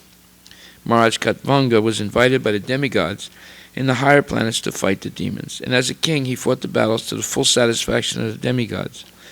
The demigods, being fully satisfied with him, wanted to give him some benediction for material enjoyment. But Maharaj Katvanga, being very much alert to his prime duty, inquired from the demigods about his remaining duration of life. This means that he was not as anxious to accumulate some material benediction from the demigods as he was to prepare himself for the next life. He was informed by the demigods, however, that his life would last only a moment longer. The king at once left the heavenly kingdom, which is always full of material enjoyment of the highest standard, and coming down to this earth, took shelter, ultimate shelter, of the all-safe personality of Godhead. He was successful in his great attempt and achieved liberation. This attempt, even for a moment, by the saintly king was successful because he was always alert to his prime duty. What's the prime duty? Well, that is, one should always be alert in his duty for attainment of the best situation in the next life. And human life is meant for preparing ourselves for that prime duty. What is the prime duty? That is, go back to Godhead, to eternally become the servant of Krishna. Be satisfied with the service rather than seeking satisfaction through dominating the material nature for sense gratification. And you notice Maharaj Khatvanga did not even stay 1 second longer in the Devalokas, where there's plenty of wonderful sense gratification, as well as Harinam Kirtan and other things. Right? He immediately came back to the earth and surrendered to Krishna. He went to Vrindavan and surrendered to Krishna. The king at once left the heavenly kingdom, which is always full of material enjoyment of the highest standard, and coming down to this earth, took ultimate shelter of the all-safe personality of Godhead. He was successful in his great attempt and achieved liberation. This attempt, even for a moment, by the saintly king was successful because he was always alert to his prime duty. Maharaj Parikshit was thus encouraged by the great Sukadeva Goswami, even though he had only 7 days left in his life, to execute the prime duty of hearing the glories of the Lord in the form of Srimad Bhagavatam. By the will of the Lord, Maharaj Parikshit instantly met the great Sukadeva Goswami, and the great treasure of spiritual success left by him is nicely mentioned in the Srimad Bhagavatam. Well, yeah. So you notice Khatvanga Maharaj, in a few minutes, he only had a few minutes left, immediately came to the earth and surrendered to Krishna. Sukadeva Goswami has 7 days. So, Sukadeva Goswami was encouraging Maharaj Parikshit by telling him, well, Khatvanga Maharaj only had a few minutes, you have 7 days, and I'm going to explain the whole Srimad Bhagavatam to you. Maharaj Parikshit, now your duration of life is limited to 7 more days, so during this time you can perform all those rituals which are needed for the best purpose of your life. Well, what are all those rituals? We're going to hear that. The ritual is hearing about the Lord, not performing different sacrifices. The greatest sacrifice, as explained in Bhagavad Gita, in the 4th chapter, it says that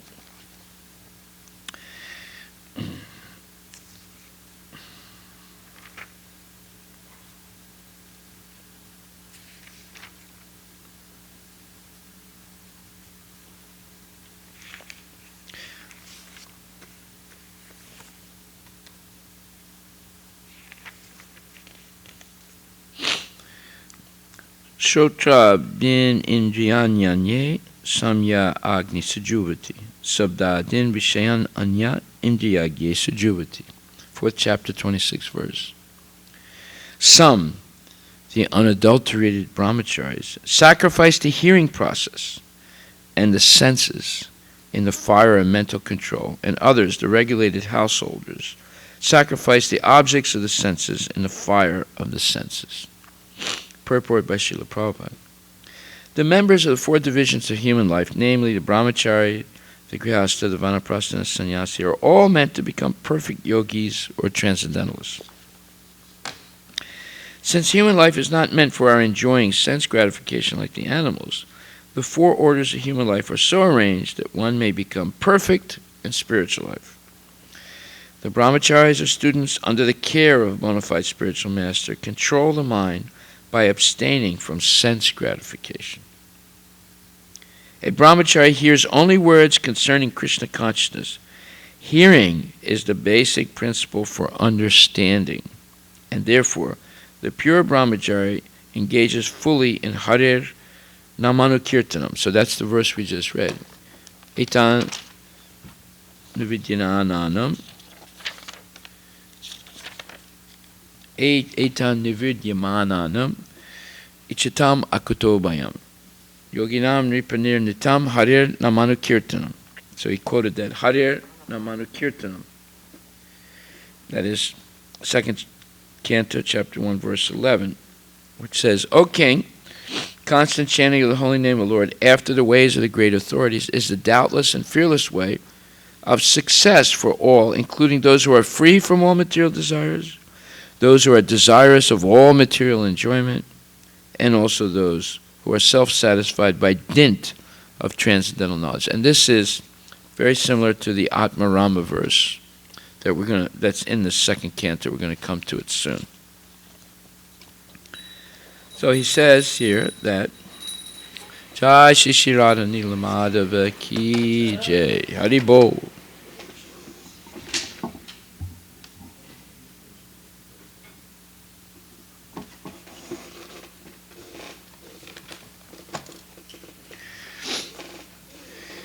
A brahmachari hears only words concerning Krishna consciousness. Hearing is the basic principle for understanding, and therefore the pure brahmachari engages fully in Harir Namanakirtanam, chanting and hearing the glories of the Lord. He restrains himself from the vibrations of material sounds, and his hearing is engaged in the transcendental sound vibration of Hare Krishna, Hare Krishna. Similarly, the householders who have some license for sense gratification perform such acts with great restraint. Sex life, intoxication, and meat eating are general tendencies of human society, but a regulated householder does not indulge in unrestricted sex life and other sense gratification. Marriage on the principles of religious life is therefore current in all civilized human society, because that is the way for a restricted sex life. This restricted, unattached sex life is also a kind of yajna, because the restricted householder sacrifices his general tendency towards sense gratification for higher transcendental life. So this is sacrifice of the hearing process. That's what Antakale tu purusha agate gatasadvasa chidyad asangasastrena spriham dehe nuye chatam. At the last stage of one's life, one should be bold enough not to be afraid of death, but one must cut off all attachment to the material body and everything pertaining to it and all desires thereof. Purport by Srila Prabhupada.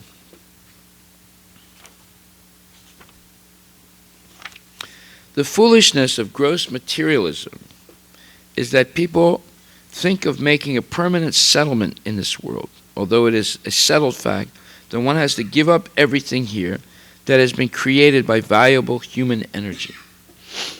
Great statesmen, scientists, philosophers, etc., who are foolish, without any information of the spirit soul, think that this life of a few years only is all in all, and there is nothing more after death.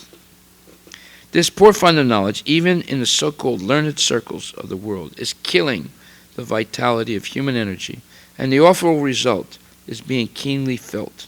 And yet the foolish materialistic men do not care about what is going to happen in the next life. The preliminary instruction in the Bhagavad Gita is that one should know that the identity of the individual living entity is not lost even after the end of this present body, which is nothing but an outward dress only. As one changes an old garment, so the individual living being also changes his body, and this change of body is called death. Death is therefore a process of changing the body at the end of the duration of the present life. An intelligent person must be prepared for this and must try to have the best type of body in the next life. The best type of body is a spiritual body, which is obtained by those who go back to the kingdom of God or enter the realm of Brahman. In the second chapter of this canto, this matter will be broadly discussed, but as far as the change of body is concerned, one must prepare now for the next life. Foolish people attach more importance to the present temporary life, and thus the foolish leaders make appeals to the body and the bodily relations. The bodily relations extend not only to this body, but also to the family members, wife, children, society, country, and so many other things which end at the end of life. After death, one forgets everything about the present bodily relations. We have a little experience of this at night when we go to sleep. While sleeping, we forget everything about this body and bodily relations, although this forgetfulness is a temporary situation for only a few hours. Death is nothing but sleeping for a few months in order to develop another term of bodily engagement, which we are awarded by the law of nature according to our aspiration. You see, we are completely controlled in life and in death. We're not free of control in death either. In both ways, we're completely under the control of the material nature. This is something people don't realize. They think while they're living, they're not being controlled. Of course they're controlled. They're controlled by birth, old age, disease, and death. And the three modes of material nature. And then when they die, they're also completely controlled. Therefore, one has only to change the aspiration during the course of this present body. And for this, there is need of training in the current duration of human life. So changing the aspiration, it means changing our expectations in life, changing our desires in this life. Instead of desiring, like the materialist, sense gratification, power, money, material opulence, mystical powers, great fame, and recognition for doing spiritual activities. That's also materialistic. See? This training can be begun at any stage of life, or even a few seconds before death, as Katvanga Maharaj's example. But the usual procedure is for one to get the training from very early in life, from the stage of brahmacharya, and gradually progress to the grihastha, vanaprastha, and sannyas orders of life. The institution which gives such training is called Varnashram Dharma, or the system of Sanatan Dharma, the best procedure for making the human life perfect. One is therefore required to give up the attachment to family or social or political life just at the age of 50 years, if not earlier. And the training in the Vanaprastha and Sannyasa ashrams is given for preparation of the next life. Foolish materialists in the garb of leaders of the people in general stick to family affairs without attempting to cut off relations with them, and thus they become victims of nature's law and get gross bodies again, according to their work. Such foolish leaders may have some respect for the people at the end of life, but that does not mean that such leaders will be immune to the natural laws under which everyone is tightly bound by the hands and feet. The best thing is, therefore, that everyone voluntarily give up family relations by transferring the attachment from family, society, country, and everything thereof to the devotional service of the Lord. It doesn't mean that one necessarily gives up the family. It means that the whole family makes a decision to give up the attachment to sense gratification in the house and for their own kind or their own people, and dedicate as a family, as a nation, as a people, as an ethnic group, everything to the service of the Lord. Then they're no longer entangled.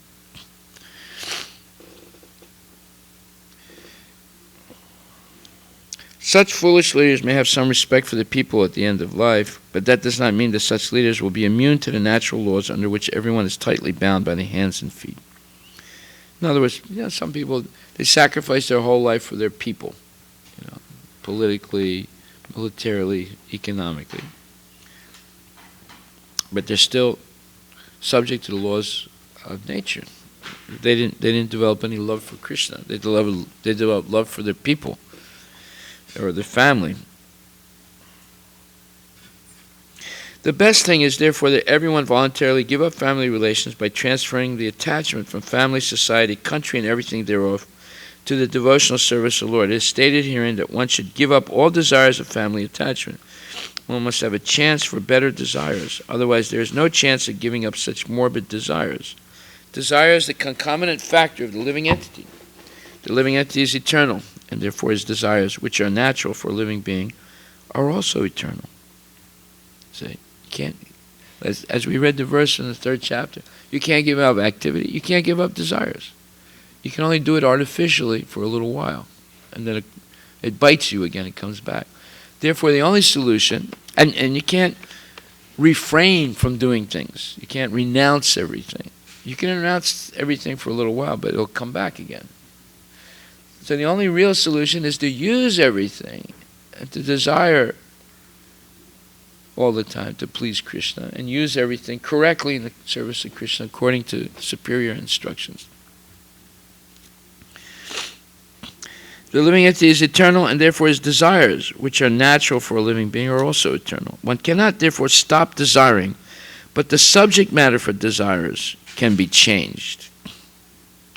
So one must develop the desires for returning home back to Godhead, and automatically the desires for material gain, material honor, and material popularity will diminish in proportion to the development of devotional service. All these things will diminish in proportion to the development or an increase of devotional service. A living being is meant for service activities. Yeah, everyone is a servant in one way or other, right?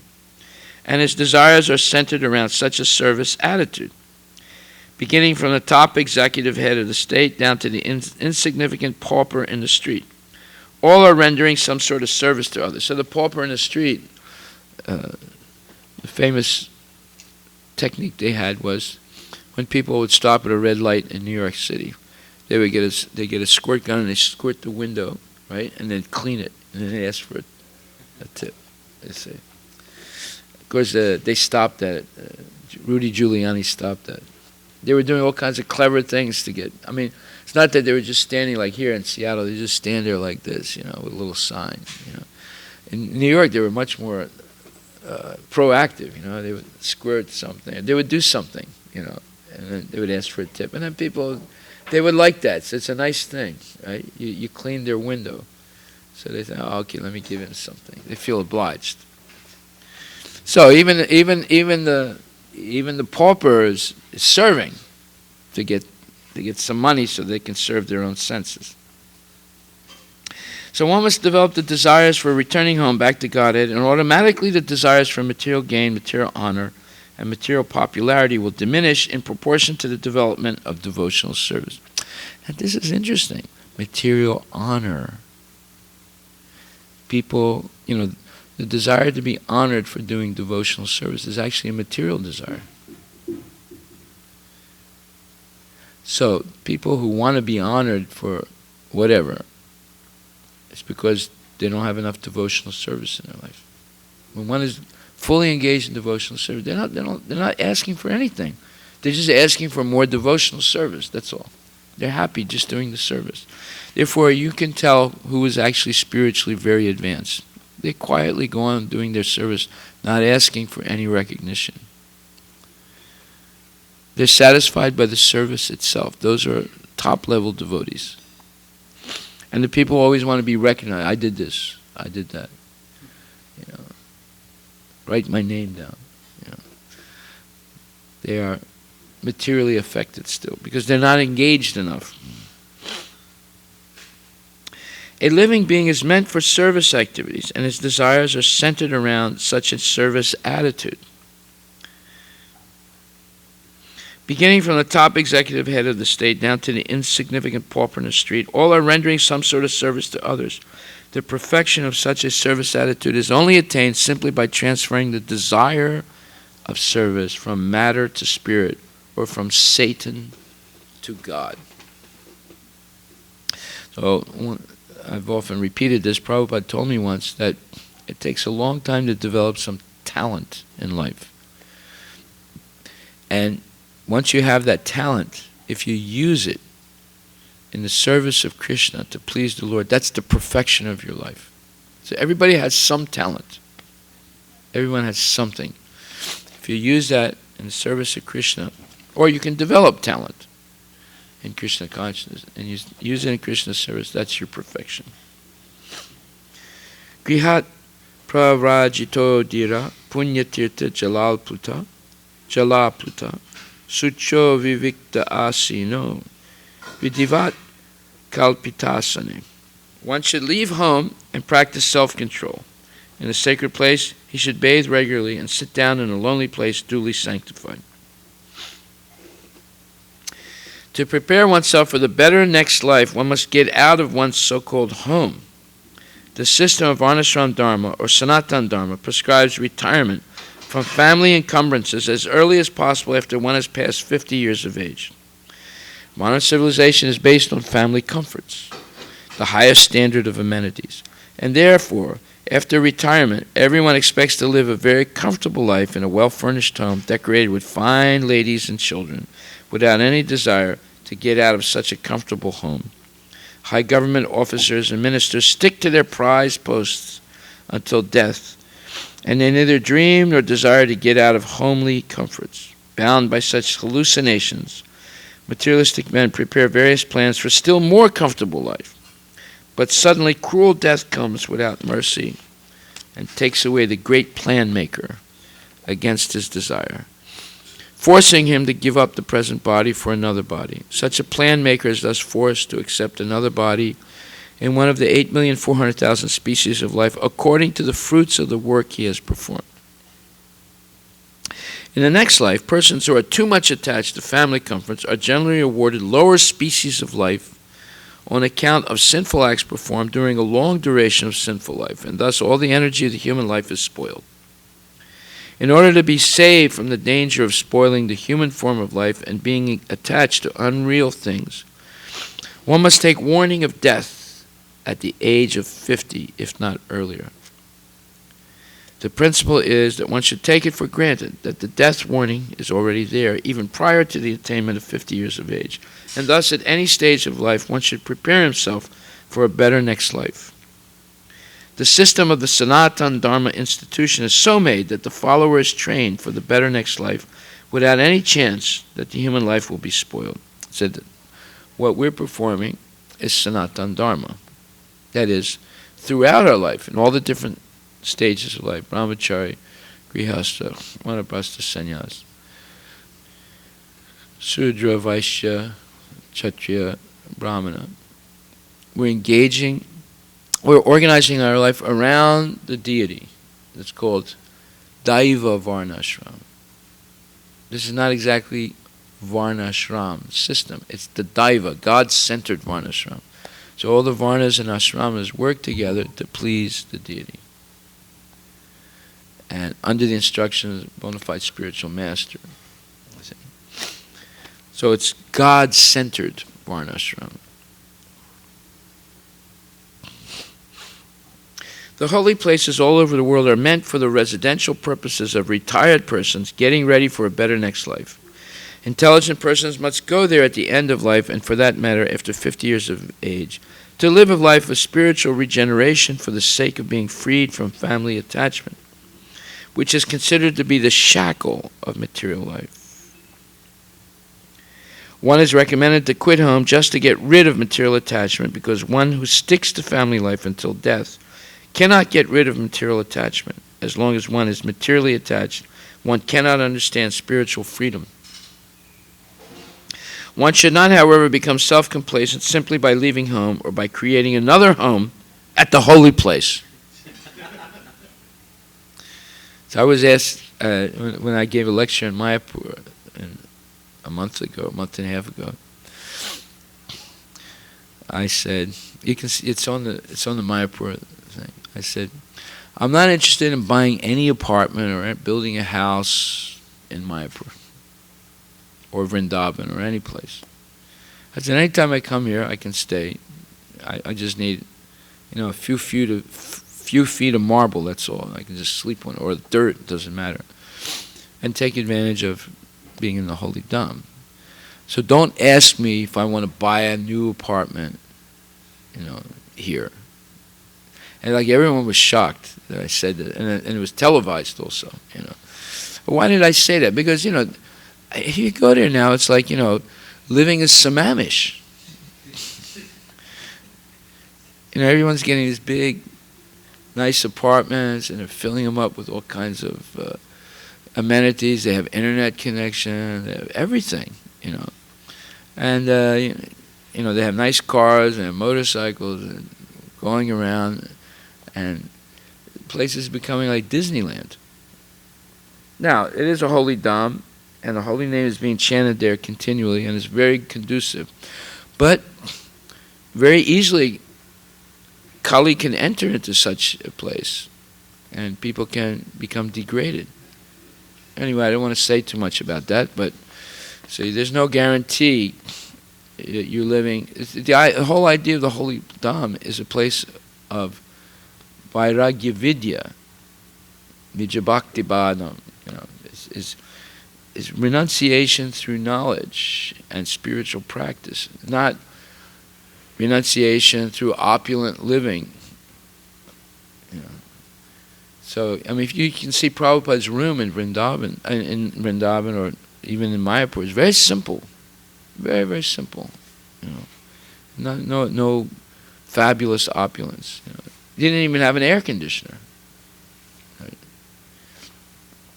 So we have to be very careful about transforming the holy Dham into Sammamish or Redmond or something like that.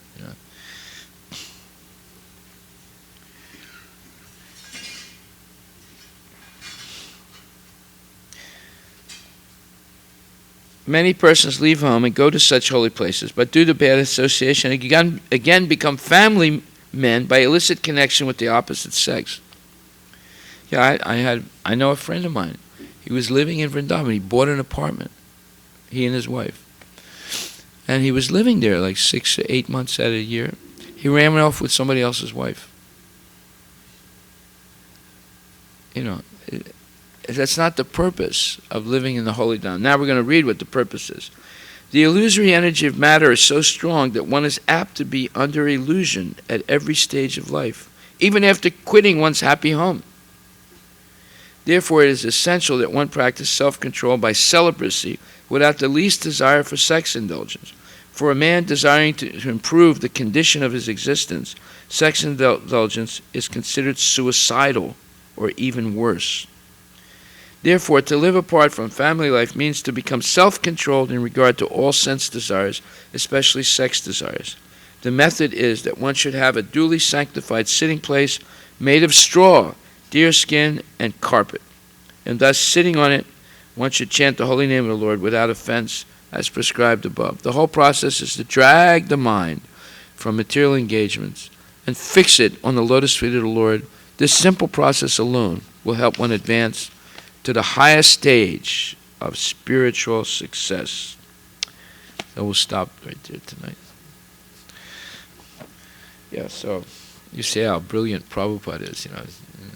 He's predicting what can happen in the holy Dham if people are not careful. So are there any questions anyone wants to ask?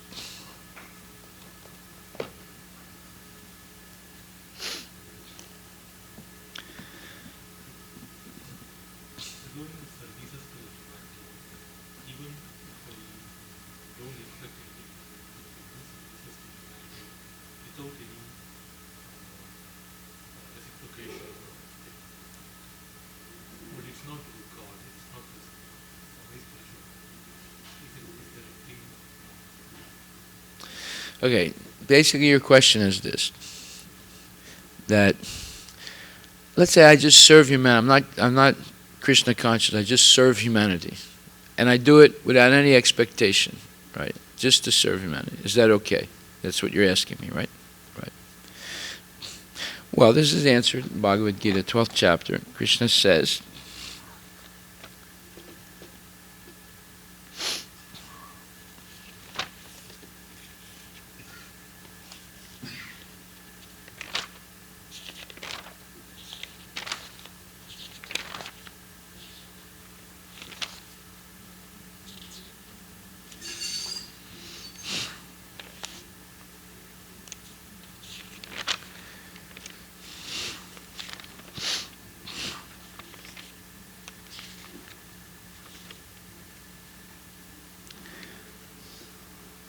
well, it says, 12th chapter, 11th verse. If, however, you are unable to work in this consciousness of me, then try to act, giving up all results of your work, and try to be self-situated. It may be that one is unable even to sympathize with the activities of Krishna consciousness because of social, familial, or religious consideration, or because of some other impediments. If one attaches himself directly to the activities of Krishna consciousness, there may be objections from family members, or so many other difficulties. For one who has such a problem, it is advised that he sacrifice the accumulated result of his activities to some good cause. Such procedures are described in the Vedic rules. There are many descriptions of sacrifices and special functions of punya, or special work in which the result of one's previous action may be applied. Thus, one may gradually become elevated to the state of knowledge. It is also found that when one who is not even interested in the activities of Krishna consciousness gives charity to some hospital or some other social institution, he gives up the hard-earned results of his activities. That is also recommended here because by the practice of giving up the fruits of one's activities, one is sure to purify his mind gradually. And in that purified stage of mind, one becomes able to understand Krishna consciousness. Of course, Krishna consciousness is not dependent on any other experience because Krishna consciousness itself can purify one's mind. But if there are impediments to accepting Krishna consciousness, one may try to give up the results of his actions. In that respect, social service, community service, national service, sacrifice for one's country, etc., may be accepted so that someday one may come to the stage of pure devotional service to the Supreme Lord. In Bhagavad Gita 1846, we find it is stated, Yatak Parvati Bhutanam. If one decides to sacrifice for the supreme cause, even if he does not know that the supreme cause is Krishna, he will come gradually to understand that Krishna is the supreme cause by the sacrificial method. It's okay. Now, you have any impediments? Is it like, I remember when I was a young kid, my church was building a new church. And my uncle, who didn't even live where we lived, he lived in another city, he came and he negotiated with the church committee, fundraising committee. And he said he was going to give $10,000 or some, at that time that was a lot of money, right? But he said, but I want my name on the church hall. Right? So they said, okay. Now, there were other people offering more money for that. But they were local people. And they were like, there was rivalry among them, So they decided diplomatically to take the money from an outsider. They say, there's a lot of church politics. So when he was about to give the money, his wife and his daughter said, if you give the money, we'll both commit suicide. They didn't want him to give the money, right? Because they wanted the money. He was getting very old and he could die at any time. So he said, that might not be a bad idea. So then I can give more money to the church. They got afraid when he said that. He said, then I won't have to give you anything because you'll be dead and gone. They kept their mouth shut and he gave the money. He was a tough guy. He was a very tough man, right? So there can be impediments, family impediments. Say, if you do this, like I've seen. We had this one boy in France. He joined the temple. His name was Ahmed Shah. He was a member of the Ahmadi religious sect. I don't know if you ever heard of them. They're in Pakistan. Yeah. They believe that after Muhammad came another prophet whose name was Ahmed Shah. Something like that. And they're actually nice people. They have very different take on Islam. They're very educated. And they claim to be the guardians of Jesus' tomb. Because after he resurrected, they say he came to Pakistan, India at that time, Kashmir. And they're the guardians of his tomb. You can go and visit it today. Well, when he joined, he was a very nice boy. Very well, good behavior, everything. And he really took to Krishna consciousness. He was very serious about it. One day he got a long-distance call from his mother from Pakistan. And she told him, if you don't come home in the next 3 days, your brothers will send a picture of me with my throat cut. I will cut my own throat. And it'll be on your head. After that phone call, like the guy was shaking. And I said, what's the matter, Ahmed? He said, my mother's going to commit suicide if I don't go home. I said, well, what are you going to do? He said, I have to. Because she means it. She'll do it. I know her. She'll do it. And then my whole family will hate me.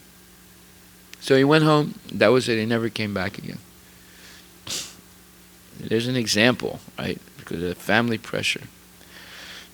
So sometimes that happens. So if you can't engage in Krishna consciousness overtly, then you can do these sub-religious activities. There's no guarantee that you'll attain the goal, but at least it's better than nothing, right? So that's the answer to your question. But why? But you're not under that impulsion, so why go there? Hare Krishna. So we'll stop right there. Thank you very much. All glories to Prabhupada.